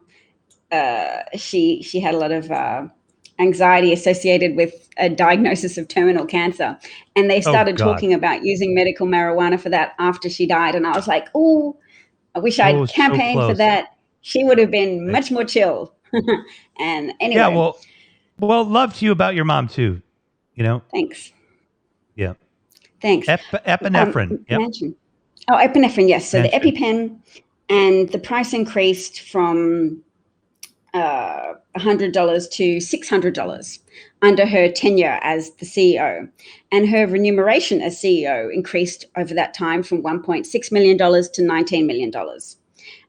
So she personally benefited quite a lot, and parents or anybody who, adults need EpiPens too, but anybody who had to buy an EpiPen suffered a big hit to the bank account. And I just imagine the stress of that as well, because you need multiple EpiPens a year. They expire and you use them and you have to buy another one. So near a tandem, you don't want to, Joe Biden. Yeah. You don't want to have to think about using your EpiPen, right? You want to have enough EpiPens and have enough money, especially for your child, where it's like, okay, we're going to jam it in your leg because we're not quite sure. I don't want a parent to have to make that judgment as to, we might not be able to afford the next EpiPen. Can we get around this without using it? Right. I heard a story of somebody that they survived, but there was exactly that kind of condition that they didn't have access, to their EpiPen. And it's probably happening every day in this country if it's $600, dozens of times probably. That's just criminal. So they're putting some soft kind of negative pressure. That story's getting out there.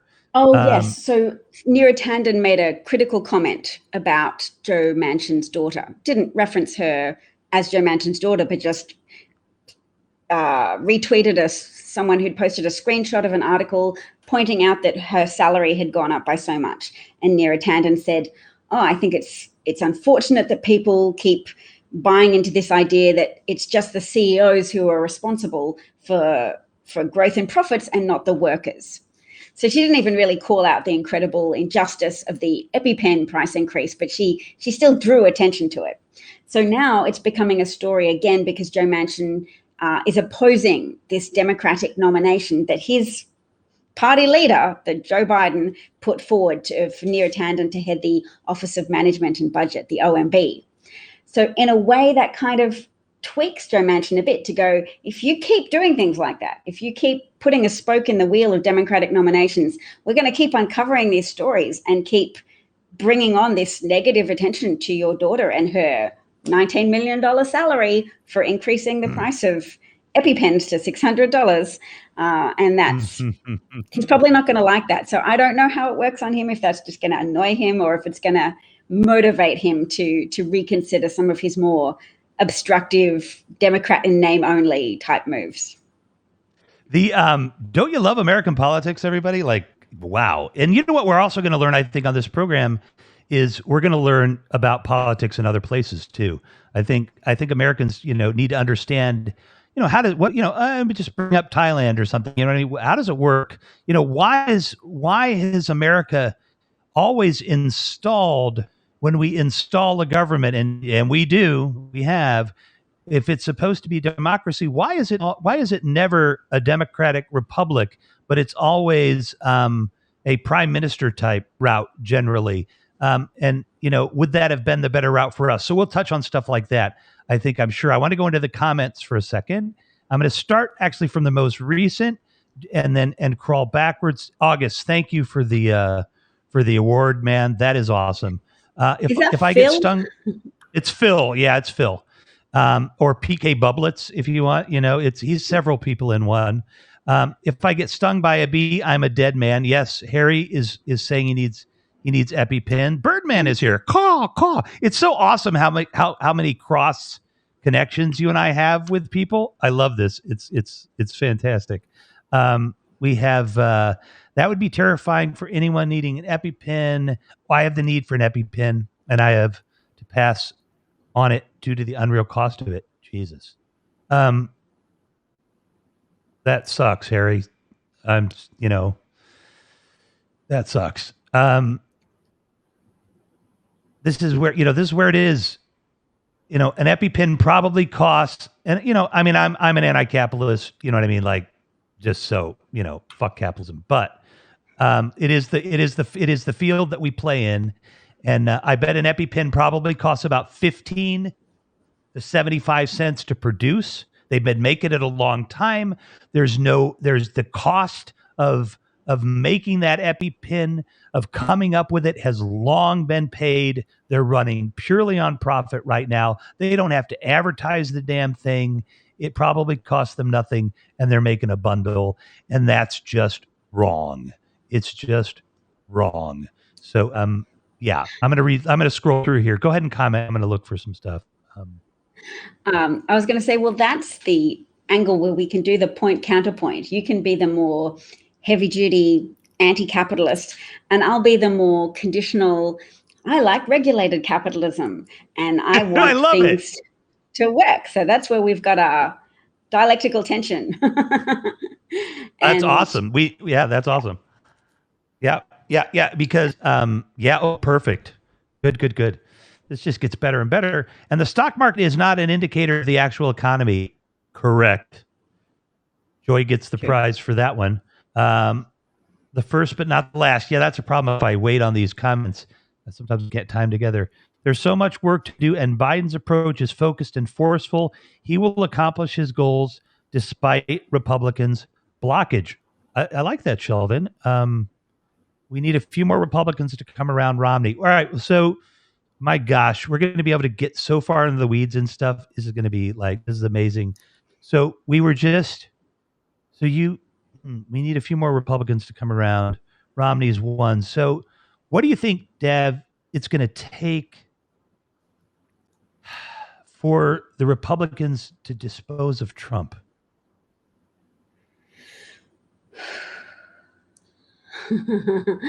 I think they're going to keep running with it. There's so much impetus because his supporters are so very enmeshed in a cult.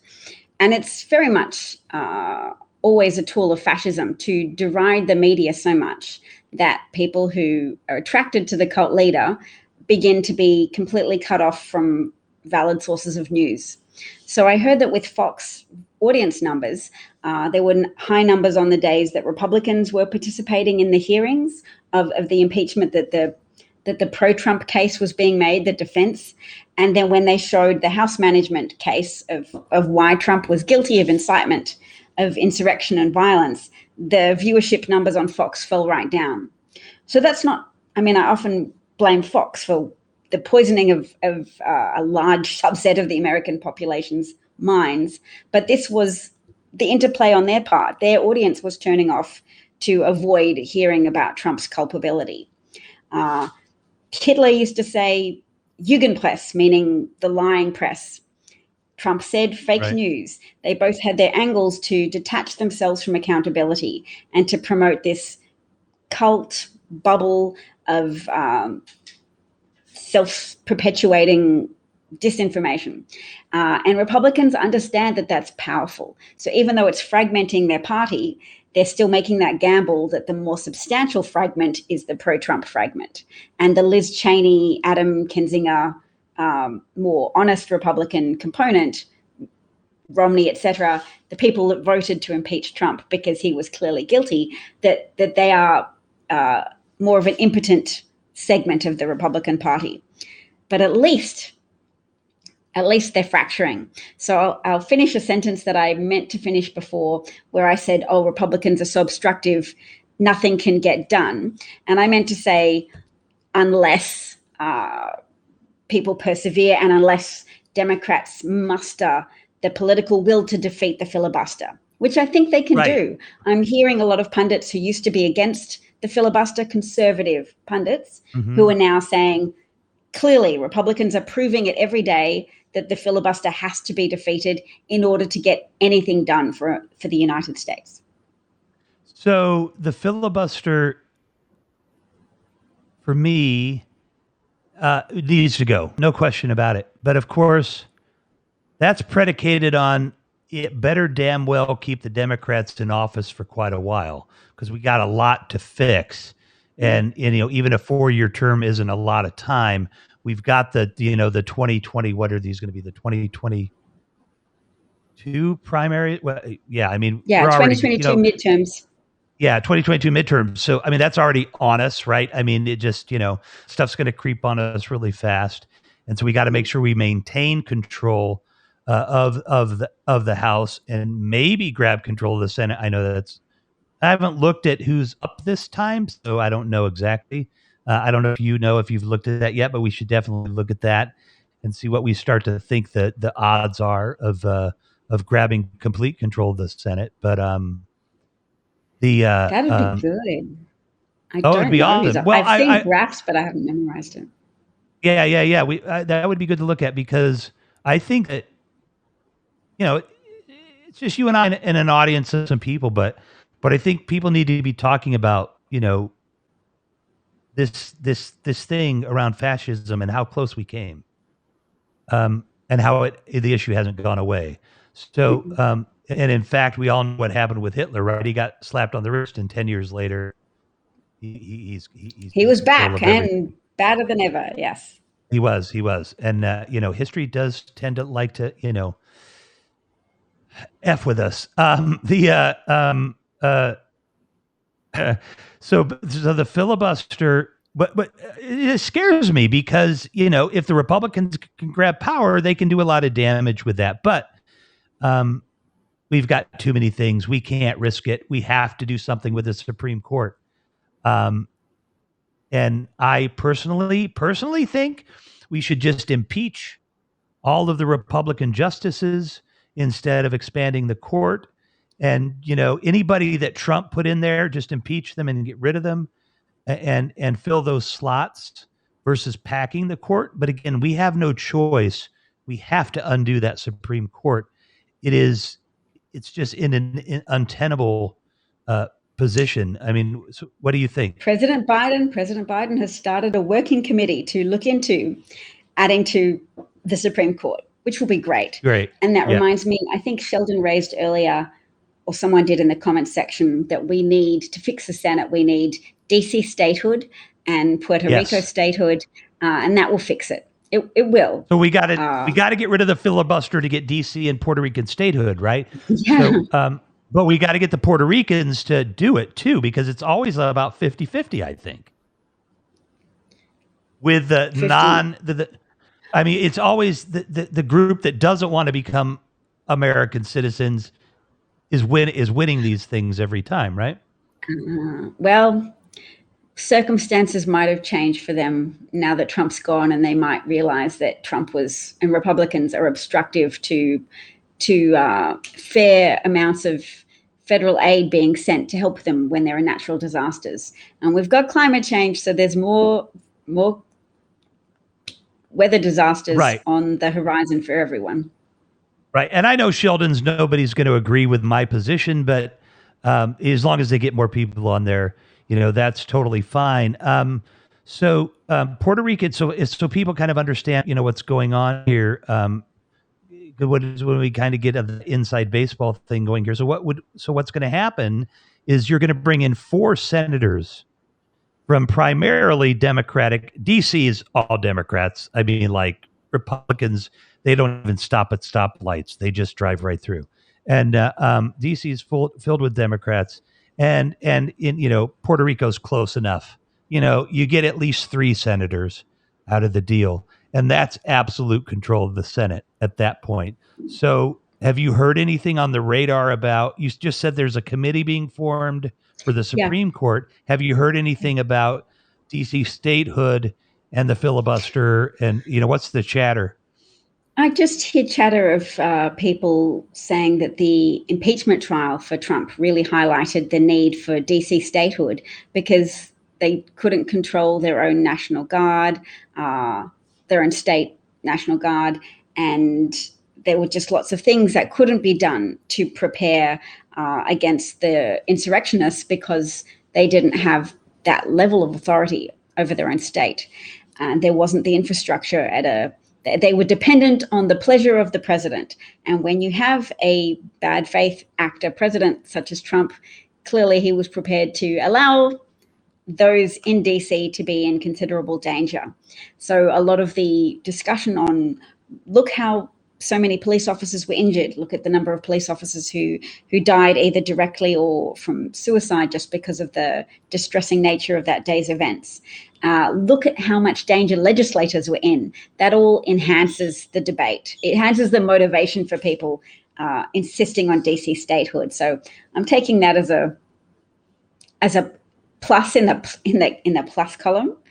And what else? We had a little trolley person who... Yes, this is great. I am so excited because on Happs, we don't get too many trolls, but guess what? They're coming from Twitter. So because you can win elections, you want to cheat. I'm guessing Davina will answer differently than I am, and I'm going to remain very calm for Overland XYZ, because a couple of weeks ago, you would have heard a different person, but you know what I mean? Fates have changed. So, fuck you. People were trying to overthrow the United States of America. Everybody voted for Donald Trump is a traitor and should be deported to the country that most represents the majority of their genetic heritage. Get the fuck out of my country, all right? And I want reconciliation, all right? But you do not come into my room and tell me because you can win elections, you want to cheat. We're not cheating. All right. We're using the levers of power to set this country right. Davina might be like, am I really going to do his show? But right now, but yeah, seriously, don't bring that into my room because you know what? I'm for good debate. I'll debate with anybody, but you don't start from that position. You don't start from that position. So I'm sorry. Go ahead, Dev. Do we have moderators who get to mute those? Yeah, the problem with that is they're coming. The problem with that is they're coming from Twitter, so I probably have to do it. But I think we can mute them at least. Yeah, look, don't do it because sometimes I do get distracted, but sometimes I use the trolls to riff on a tiny little tangent of pro-social justice. Yeah. So somebody brings up, go ahead, when we get back in abortion will be history. I'll just use that opportunity to humanize the issue of reproductive rights for women very briefly and say that in countries where abortion is illegal, the highest, the thing of death that's highest for women under 19 years of age is childbirth, because women don't have any access to abortion, and it tends to also bleed over into reducing access to contraception as well. And there was this beautiful woman in Ireland called Dr. Savita Halapanova. She was 31. She was pregnant. Her pregnancy was failing. Her fetus had become septic. She went to hospital and asked repeatedly for them to terminate her pregnancy because they told her, your baby's not going to live. But there's still a fetal heartbeat. We can still detect a heartbeat. So at this particular point in time, our hands are tied. We can't do anything for you, just because even though we know it's you're not going to be able to carry this baby to term, you're not going to have a baby at the end, we still have to leave your life in jeopardy for the moment because this is a Catholic country and abortion is completely off, out of our hands. So we can't terminate your pregnancy unless we're more convinced that you will die. So she did die. And they're like, whoops. Well, that surprised us, but it shouldn't have. They didn't take into consideration enough that her life was at risk because they had put the life of the fetus on such a high pedestal, and women's lives can be lost. So I just like to take that moment to humanize it and say Irish expat women flew back to Ireland from all over the world to be able to vote in a referendum that legalized abortion in Ireland.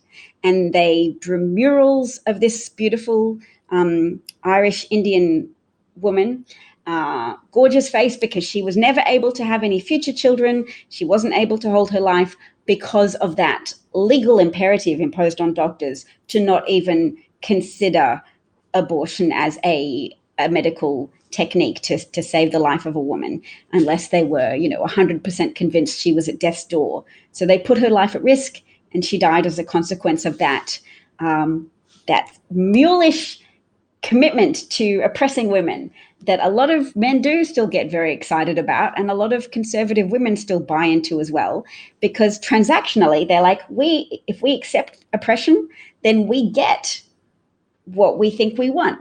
They think that family stability is tied to accepting patriarchal dominance.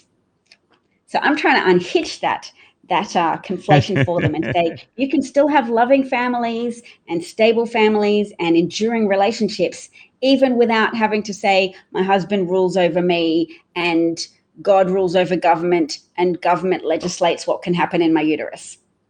Yeah, and I think there's a Supreme Court justice that husband technically makes the decisions for her, if I understand how the relationship works. She's the lawyer, but technically he could tell her, no, you vote another way, and she'd have to do it if she's true to her faith, I think. True, but I think a lot of Christians aren't true to the stipulations. I know that. And that was beautiful and eloquent. I was brutal and mean, but you just the people don't get it. This is treason, folks. It's sedition. It's trying to overthrow the government of the United States. You do not come into my room. I'm sorry.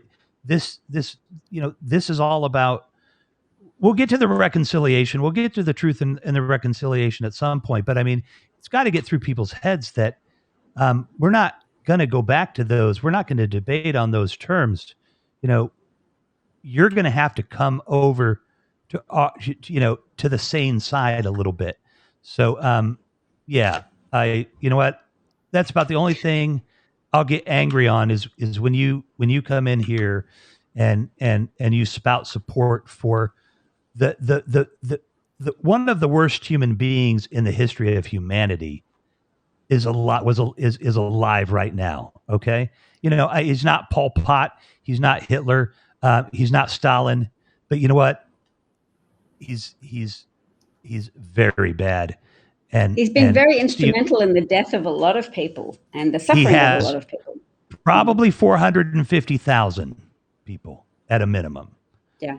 And the world court, so yeah.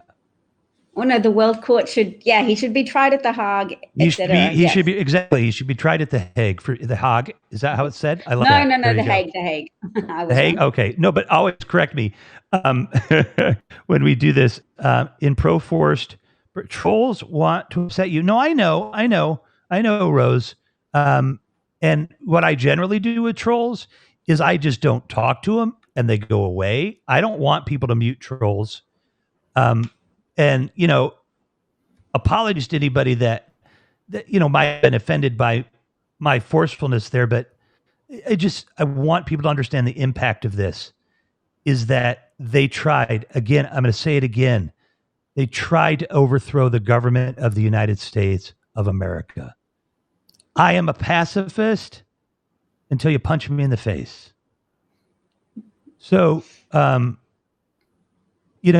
they did in different times would be punishable by death. Okay? They tried to overthrow the government of the United States. They're not even going to get a hand slap. Somebody said earlier that Trump isn't going to jail. And I know we're jumping all over here and we'll be more structured when we do this, because you'll keep me in check. What do you think? Is he going to go to jail or not? Oh, what do I think? Yes, good ma'am. Question. There's a lot of things that he's going to be facing prosecution for. So many things. So one former district attorney was pointing out today that even though we are so excited that his tax returns are finally in the hands of a prosecutor, they're in the hands of Cy Vance, the Manhattan district attorney. But tax prosecutions are normally very labor intensive and can take years to progress. So there was that. It's not going to be any immediate off to prison for you, Trump, because you have to demonstrate intent. And because Trump was the head of an organization, there's a lot of people who work for him, meaning it's hard to get those precious emails saying, please overinflate my assets to banks so I can get bigger loans. And he doesn't do it that way. Yeah. Yeah, he knows how to do it. It's like the mob star. Yeah, exactly. Mob style. Yep. Yeah. I just like it if the banks could see all of the hard times I've been through, not the banks, the IRS. If the IRS could see all of the hard times I've been through lately, that would be great. Can you go sort that out, please? And, I need this loan from the bank. So definitely make sure they know about all of these great things and how fantastic I am. And yes, I interviewed the journalist who, when he was a young 22-year-old whippersnapper of a real estate journalist, he was instrumental in putting Trump on the Forbes 400 list because Trump had called him pretending to be his own vice president of finance, John Barron. John Barron. Yeah, John Barron. And Jonathan had the tapes of that actual conversation.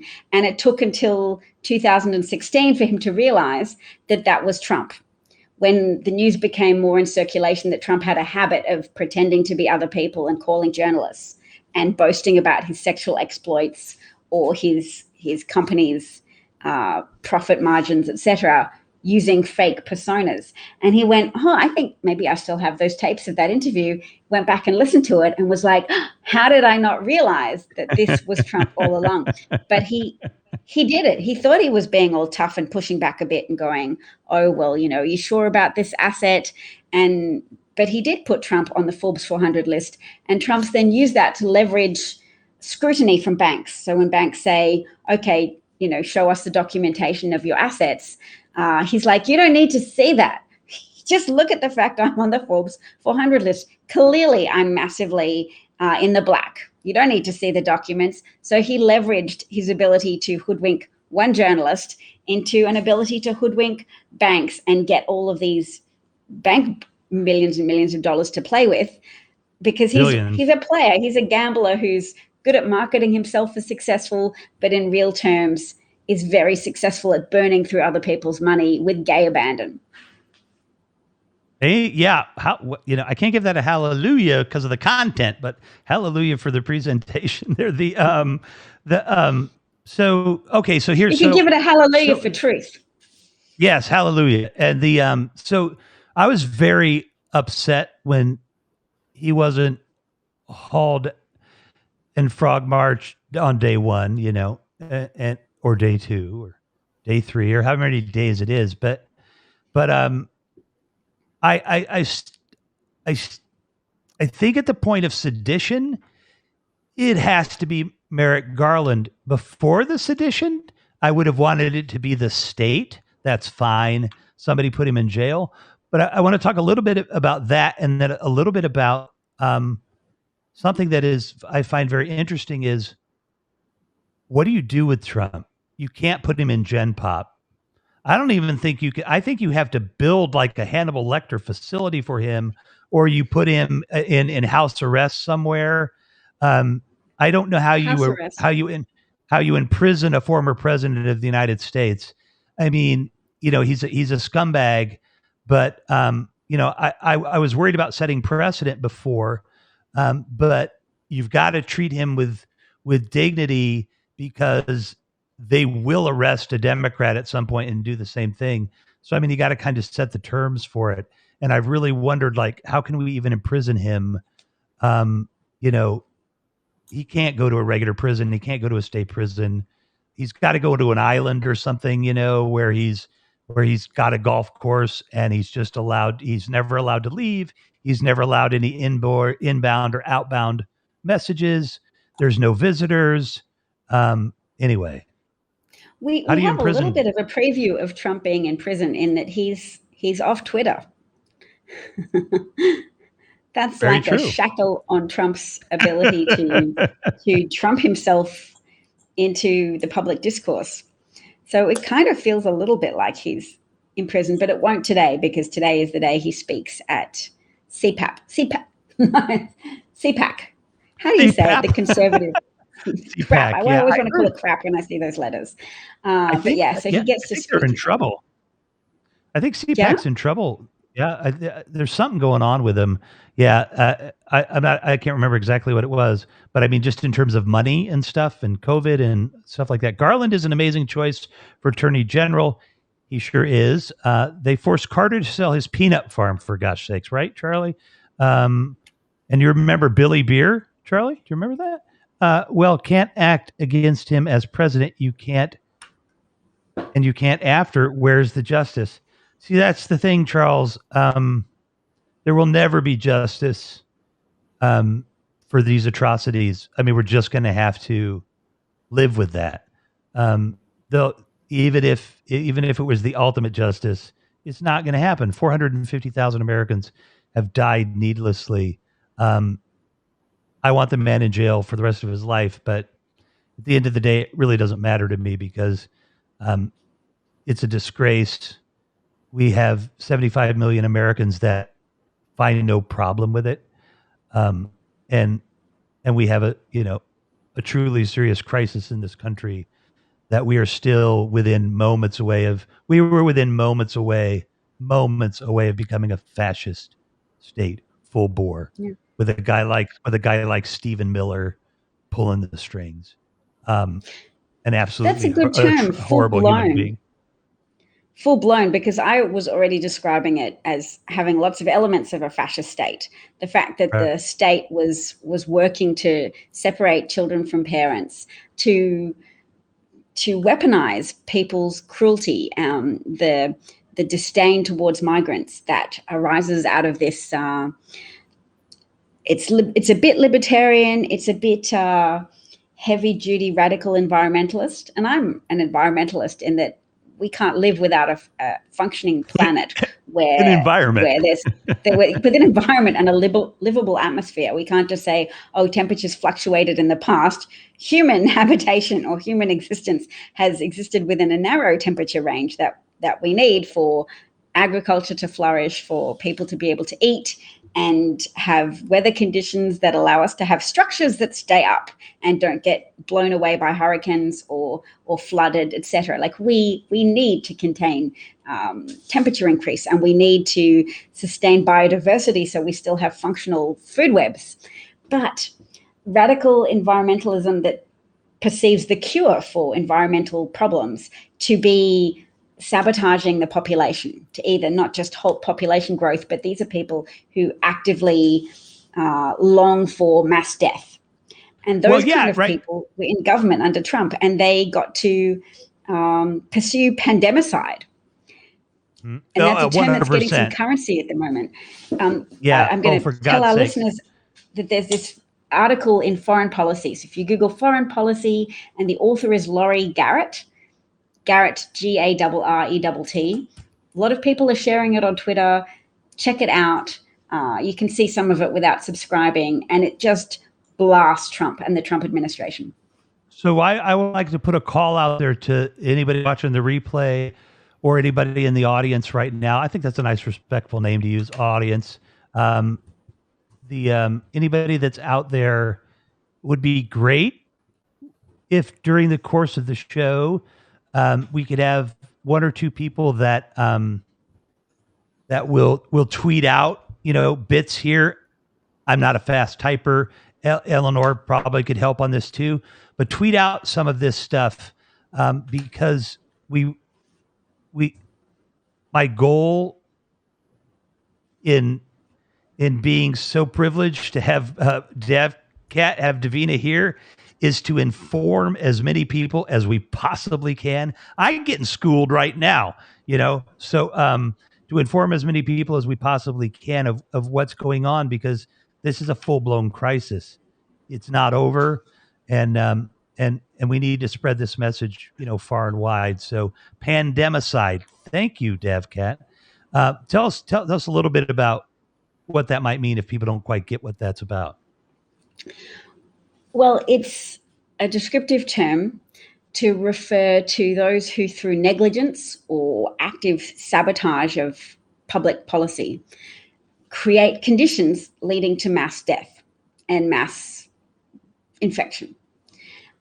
So in that article, Laurie Garrett, she's an author who's been following disease outbreaks for a number of decades. So she published a book about Ebola and how it was managed. She's a high-profile researcher in relation to disease. And she said, okay, look, I'm not going to condemn Trump for the fumbles in the initial months in January or even February. She's not going to fault Trump for the missteps with failing to use the Defense Production Act to ramp up the production of masks or gowns or ventilators.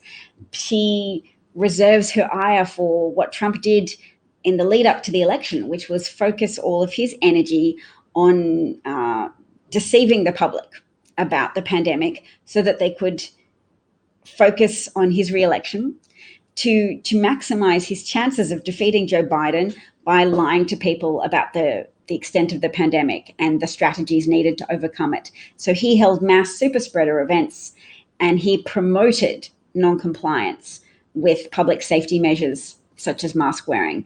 And that really did cause so many deaths. So I'm broader than her. When I denounce Trump for pandemicide, I'm going to condemn him for his actions in January and February. And I often pointed out to people this obscure economic development, which is that there was a manufacturing recession recorded at the end of 2019, that there were two consecutive sectors or two consecutive quarters of economic contraction in that industry.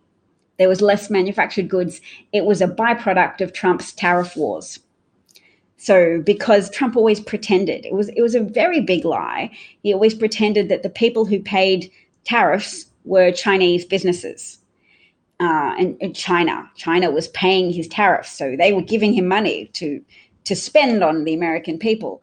But in reality, American business owners who imported goods from China and sell them cheaply at Walmart, etc., they were paying these tariffs. So it was depressing manufacture in America of people who import component parts from China and manufacture goods here. Anyway, he wanted to hide that. Oh, yeah.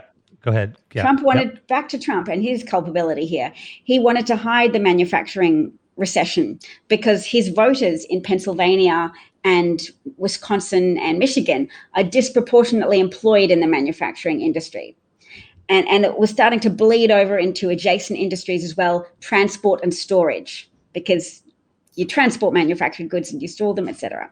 So he was trying to kiss up to China in January of 2020 so that they would sign on to a new trade agreement so that he would have, some squirrel to wave at the press and say, look at me, I'm so fabulous. Forget about this manufacturing recession people might be talking about. Look, I got a trade deal. I'm the best. And that would carry on to preserving his electoral college margins in 2020. And because he so badly needed to kiss up to the Chinese government, he purposefully minimized COVID. And he kept tweeting about how great President Xi was and how great their management of COVID was. And he kept underplaying this crisis. Joe Biden wrote an op-ed in USA Today saying, on the 26th of January, it was published, saying, I would do more. More needs to be done to hold the Chinese government to account, to find out what they're doing, what it's like on the ground there, so we can respond proportionately to this unfolding crisis. So Biden knew in January, you can hold Trump accountable for what he did. And what he did was lie and lie and lie and lie. And we even have it on tape in that he was telling Bob Woodward on the 7th of February. I can't understand how this doesn't get more traction, but on the 7th of February, he was saying it's airborne, it's spread in the air. It affects young people as well, even though you can get more worried about older people. Young people die too. It's terrible, he said. He knew, and he withheld that information, not just from the public, but from governors. So all this negative attention on Cuomo, sounds like Cuomo deserves some of it, but the reason why Cuomo was flying dark in relation to COVID management was because Trump knew all of this stuff about it. He was the one getting the briefings from the intelligence agencies that cost American taxpayers billions of dollars to run. So all of these taxes you guys pay to have a functional government, Trump took that functionality and put it in the toilet and closed the lid. He denied all of you the products that you deserve for your taxes. And the consequence of that was mass death. Sorry. Like, seriously, people, tell everybody you freaking know to watch this thing on Thursday nights. 10 p.m. Eastern would be what time if you are in your part of the world is going to be, because that part of the world should watch it too. It's 5. Oh, I know. I want to know what the GMT time is on that too. Would you guys wait? 10 p.m. is 5 a.m. GMT. You know, if you're in Great Britain, if you're in other parts of the world, seriously, share this with your friends. I know I have a lot of UK followers, and I want to go to Christopher Lucas. Christopher, if you go to @RevMac Live, I put it in the chat there. There's an invitation for you to come to Happs and sign up, and then when you look, you'll see like a main feed, like a hallway, a room there with different broadcasters. Look for my show. Come up and talk to us, man. I like what you're saying. I'd really like to see you up here, and we could start to chat. Boston. Okay, let's see. Okay, so here's one that we're going to talk about here, and you know, I'm not going to just yell at this person, but this is not a bit of a troll, but so we can put this in context. Can you see what Boston Tea Patriots said? Can you unhide their comment?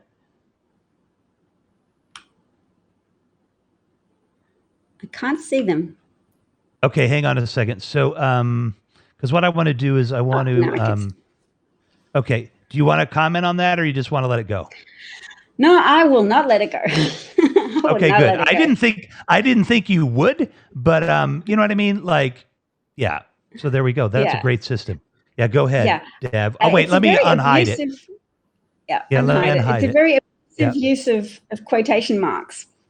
So I'm going to start with that because it's Rupert Murdoch's speciality. He owns Fox News, as you'll probably know. He also owns 70% of the print media in Australia, which is ruining Australia right now and ruining Australian politics. But all of his publications use quotation marks. So I'll give an example. Woman alleges rape. And they'll use the word allege, which is appropriate to do before someone's been convicted of a crime. But he double antagonizes the woman by putting in quotation marks as well to just extra reinforce this undermining tactic. So Boston Tea has put quotation marks around this woman's title. So he's gone Dr. quotation marks Rachel Levine. She's transgender. She was being questioned by Senator Rand Paul. See, two can play at that game, but I'm just highlighting. Wait a minute. Those are for the podcast that's surely going to come from this. She's using air quotes. So. Yeah. Sorry, Deb. Go ahead. Senator Rand Paul abusively questioned a transgender woman, Dr. Rachel Levine, saying, "Oh, so what's your opinion on the genital mutilation of children?" Because gender reassignment surgery isn't conducted on children, but the right is trying to muddy the waters in relation to the fact that sometimes transgender children are allowed to avail themselves of hormone blockers, so that if they feel like they're a boy and they don't want to go through puberty and develop breasts, they can take hormone blockers, and that will stop breast development, and it will stop hips widening, etc. And it's apparently a godsend, according to transgender people who avail themselves of this, and makes a big difference to the lives of transgender children. And the position that Boston Tea Party probably takes is that when we say, look, there's very high suicide rates for transgender people because of their mistreatment and rejection at a societal level, Boston Tea Party is probably with those people who say, yeah, well, it's your fault. They're killing themselves because you let them modify their gender presentation to the world. And the answer to that is, no, you're full of it. And you're clinging in a who moved my cheese style to an outdated model of gender roles. You're so committed to preserving men are men, women are women wash the dishes, men, what do men do?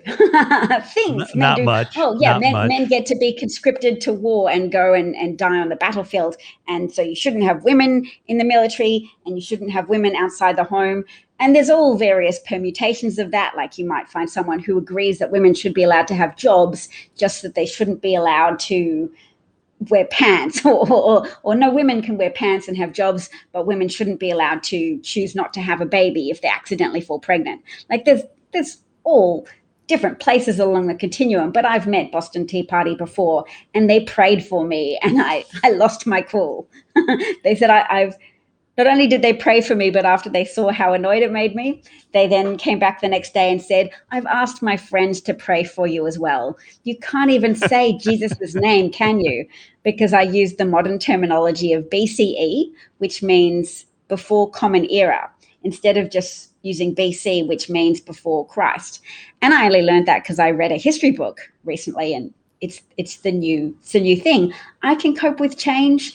Highly conservative people apparently have overdeveloped amygdalas, which means they're more fearful and concerned about change. Or at least they're statistically speaking more likely to have highly developed amygdalas. Right. And you know, I talk about that a lot too. Amazing. The amygdala, surely you know, there's got to be this, you talked about it, this fear. What do conservatives do? They have like on average like 3 to 5 guns a person or something. I don't know. It's some crazy number. And they're afraid of their own shadow. Owning 5 guns is not bravery. It's fear. It's being scared.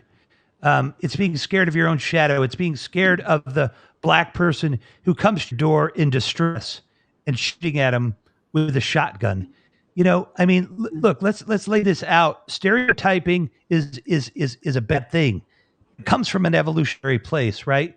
You know what you do? You stereotype a chair. You know why you stereotype a chair? So you can sit down. Because if you have to think about how to sit down, that would suck. All right? Yeah. You stereotype chairs. You stereotype flat surfaces. We have a reason to stereotype, but we are better than we were 200,000 years ago or 25 years ago.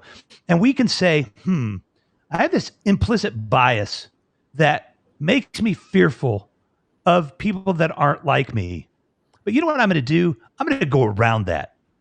And I'm going to embrace that person who's different than me, and I'm going to get to know them, right? That is what we're talking about here, okay? You can rise above these evolutionary forces that got us where we are, or you can keep dragging your knuckles. So, yes. Preaching I again. love it. I love it. No, this is what we're here to do. It is a little bit preaching. It's a little bit preaching to the choir, but that's how you sustain a community of common thinkers.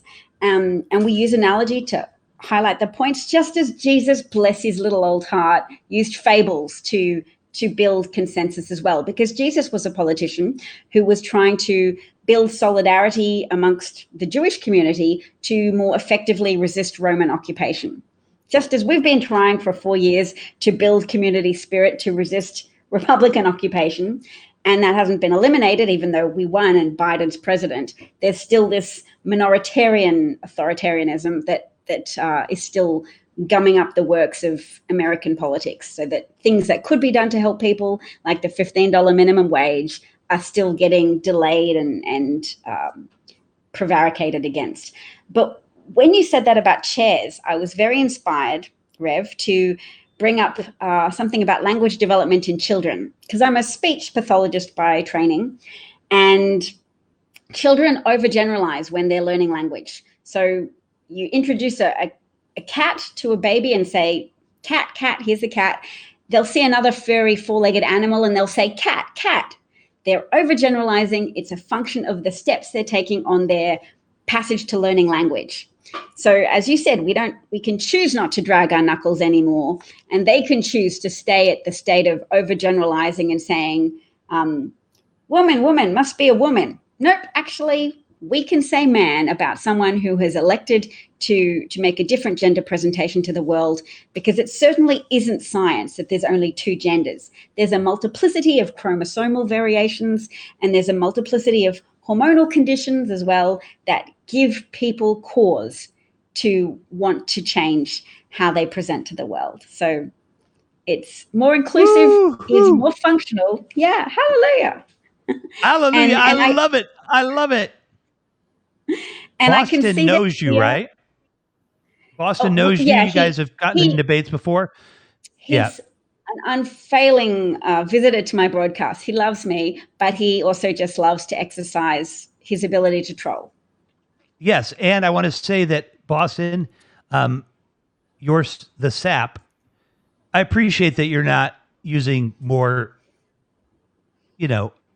language like I do, salty language. I appreciate that. You know what I mean? And yeah, just don't troll so much. I think you're actually probably pretty smart. And anytime you want to come up here for a legit debate and you're going to show your face on camera, come on up. We'll debate you, but you got to play by the rules. He's not smart enough to use the contraction form of "you are" yet, and I've literally given him so many tutorials. Oh my God! I just noticed that. Wow, that's a serious burn right there. People make that mistake all the time, and it's fine. But I've specifically instructed him on how to do it and when to do it so many times that his perseveration with the error to me indicates low adaptability, and low capacity to change and grow. I saw your face when I said he could come up. You were like, no, don't let him come up. He's awful. He's an awful person. So listen, Tavia. Wow. I have to go to bed. Like, yes, it is the last thing I want to do, but I got to go to bed. So I'll be here again. So you go to bed. Let's I know you will. All our listeners to the haven of sleep. They deserve it. Yes, it's very important for health. Let everybody go, and let's talk this week and keep this out. But I liked the kind of the development of the show being out here in public. So if you got any ideas, just DM me, or you have open DMs, Dad, or no? I think I have to follow you, or you have to follow me. Something. Yeah, but just DM me if you have any questions, and I'll get them to Davina too, because let's just keep it that way. And we're going to set up. I think maybe possibly I've got some space on a server somewhere. So if anybody's got, I just don't have time, and there's no budget for this, but this is worth it. If anybody's got some time to consult with us and set up a bit of a website, I think we need to set up a website if you would agree, Davina. And we're going to make this thing rock. And so anybody that wants to volunteer, and I promise you, if you volunteer and we start to get some traction and we start to get some, folks that are sponsoring us, I'll pay you back. So I'll take care of you. And so we need to get a website. We need a name, I think, for what we're doing. It could be simple, but be thinking about that, folks. I know one of the nice things about this platform, Davina, is that people watch the replays. Like I'm like, And I could, it's still just click. It's just views. I mean, I get people that, that I love on here and they're like, off a 3-hour show. They're like, God, I watched the whole thing. It was great. I'm like, where did you find 3 hours to watch me? You know what I mean? Like seriously, I love you for it, but like, I wouldn't give myself 3 hours to watch myself. So They can put us on in the background. An honor. That's true. They can just listen. They can put us on in the background, and if we help them get their chores done, then it's an honor and a privilege to be part of their background. It is an honor. It really is. It really is an honor. And I'm honored and thrilled to have you here and have us here because this is a co-venture. And I also want to say that I'm really working on eliminating, is it the right way to say my gender biased pronouns? So I'm trying. So I want everybody to catch me on this because I went on a little bit of a preach run the other day. And I was listening back because I'm got a new microphone and I'm testing my audio, and I'm like, do you know how many times you referred to people as men or women, and how if there were a transgendered person or someone else that identifies in a different way, how that would suck for them, how that might make them feel. So I'm really working hard to use they, them, and those kind of things, when possible. So if people want to do that, I'm behind. Well, we're not behind with it. We're not. Yeah, we are. We are. It's time. You don't have to. And, I'm just doing it for myself. I'm trying to get into the habit of it because honestly, there's just no reason to cling on to those old values. They don't do anything to you. They don't hurt you. It does not hurt you to identify someone because I get the gender and the sex. I get it mixed up sometimes. So always feel free to correct me. But like, there's just no reason for you to deny somebody who they feel they are. And I'm going to say something on here that like people could easily use against me, but I'm going to say this because this is how important this is. I have some kind of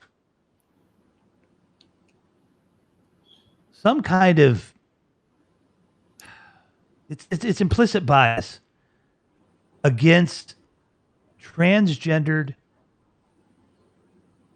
men. So men that identify as women.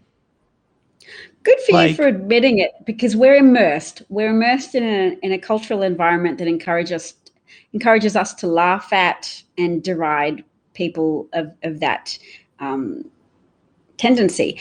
And that's cool that you want to learn. Me too. I also want to do work on overriding the implicit bias that I have. And implicit biases, I have more than one. I love it because we're on a continuum. Yeah, it's microaggressions, everything. Yeah. Amen. It's a journey, and there's room for us to make progress.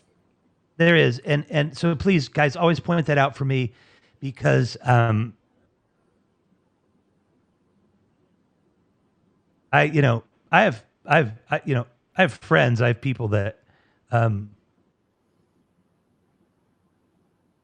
a freaking cis fucking white male, like you can't hurt me, like there's nothing you can say to me. Think about this. I can call everybody that's not me. There are dozens of words that I can use to degrade you. There are dozens of ways that I can do because I'm a cis white male. And there's nothing you can say to me unless you personally attack me that's going to hurt me. There is no derogatory term for me that is even going to affect me. And that's the way my brain is wired. And that's why white privilege and racism is so abhorrent. It is, and not being able to accept that. And, my friend, is a psychologist who's probably my best friend, and we've been doing ventures together for a long time. And I asked her, I said, why is that? I don't want that. I want that out. And she said, think about it this way. She said, their whole lives, they have felt something was off or wrong, or maybe they knew early on that they were, a woman. And just think about how hard that would be in our society to have to go through that and find some empathy in that. Override that implicit bias with some empathy. So yeah, there you go. I'll give you another prong as well to consider, that you are part of an in-group that's trained to police its borders, because there's a lot of duty associated with being a man. You're supposed to provide and be strong, etc. So you're policing the borders in a way. When you resent someone who's escaped and become a woman, you're like, hey, no, you can't get out of being a man. There's a lot of privileges, but there's some hardship associated with it as well. You're undermining all the rest of us, sucking it up and doing our man tasks. If you escape, no escaping. So that could be an unconscious desire to police masculinity that then engenders revulsion on the part of men who see a man not having to be buttoned down and not wear the pretty makeup. Not to say you have some subconscious yearning to do makeup, but it's just a policing for things to be orderly, right, and for society to have some stability. There's always advantages to stability. This is why you should have a two-party political system. So one party is idealistic and says, let's do better for more people. Let's help more people. And the other party says, okay, let's not rock the boat too much. Or if we change everything all at once, then we might destabilize our society and make us weaker and we'll be attacked. That's clearly what happened after 9/11. The conservatives got very powerful, saying, well, clearly we did your way too much. Pendulum's got to swing back into our court, and we have to tamp down with the whole shows of strength and don't even think about attacking us. Luckily, some of that cultural change was already had momentum, like gay marriage, and people can see that, hey, when you don't police the borders of marriage and you include more people and you let gay people get married and have strong families and legal recourse, be able to inherit and provide for each other, etc., you actually strengthen the institution of marriage. You're getting more stable, functional societies. People are less likely to pretend to be straight and get married to a woman in order to have children and be respectable. They can actually marry who they want, and you have less whoopsies. He's been sleeping with male prostitutes all my life because I'm a Republican politician's wife. Woe is me. I have not genetically, I have STD now from my wacky husband. Right. The point is that society can cope with being more flexible than it thinks sometimes, but it's never one person. It's always a critical mass of people advocating for change and demonstrating that change is safe and also making change relatable. So your homework, Rev, is a movie that Australians made, which has a cast of men dressing up as women. And they do it professionally. They're entertainers, but they have their own stories and dramas, and it's all very human and relatable in the end. And I bet it will help you. And the movie is, I've forgotten. Wait, there's something Dav doesn't know. Yeah, it's okay.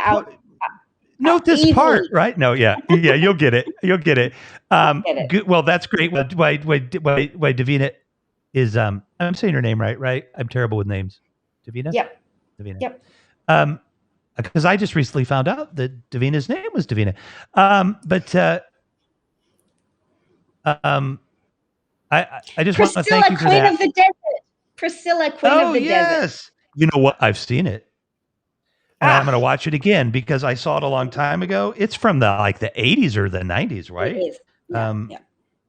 Yeah, it's a wonderful film, and I'm going to watch it again because I certainly can't watch that film too many times. And what you did and what you said and how you helped with that path, again, that's what this is about right here. Nothing more, nothing less. It's about. I'm certainly not trying to change anybody's mind. I just think we're trying to present truth, and call us on it. If we're wrong, tell us. I'm the first to admit that I'm wrong on stuff if it's necessary. So I do have to go to bed. It's 12:02. It's perfect. I don't remember when you jumped in, but I bet we've been talking for 2 hours. Thank you, Eleanor. And I'm really going to have to like not freaking cry. This is just so powerful at this point. And we help each other. I'm a little, We're here to help each other. Yeah. This is beautiful. And I'll talk to you soon, Dav. And this is great. And support this network. Awesome to see you here, Dad. Yeah, Who said that? Is that Eleanor? That's Eleanor. Yeah, she's here. She's the. Wait, I should have asked you before you came on screen. Yeah, so Eleanor does all the. Eleanor does all of the technical directing and that stuff for us, so we don't have to worry about pushing the buttons so much. And let's talk tomorrow about a headset because I got to get some sleep. But reach back out to me, would you please, Eleanor? And we'll get you a decent headset. Okay. And love you, Dad, and like you, Rev. Thanks, Sheldon. It's okay to love me if you want to, Sheldon, but you can just like me. That's fine. And I'm so glad, Sheldon, that we made that we have this connection. Bernadette was in here for a second. And what did she say? Bernadette, where did you go? Bernadette always has a good one. Or was I just making it? Oh, there she is. I'll watch the replay. Love you both. Rev and Kat don't know how to stop talking. I love it. So do I. I love you. I'm gonna. How do I click? I love you, Bernadette. Oh wait, don't end yet. Hang on. I want to say good night, everybody. And you're going to go to the exit button down there at the bottom. You see, it looks like a little pink telephone or something. Yes. Yeah. So I'm gonna wish everybody a great weekend. We're coming up on it. We'll be back next Thursday, but I'm hoping that Dav will make some appearances throughout the next few weeks at other times, so people will know she's around. And we're going to introduce her to everybody on Happs. This community works by collaboration more than anything, Dav, and you will see that. And thank you all for joining us. Love you, Eleanor. Love everybody out there. Peace be with you, and namaste.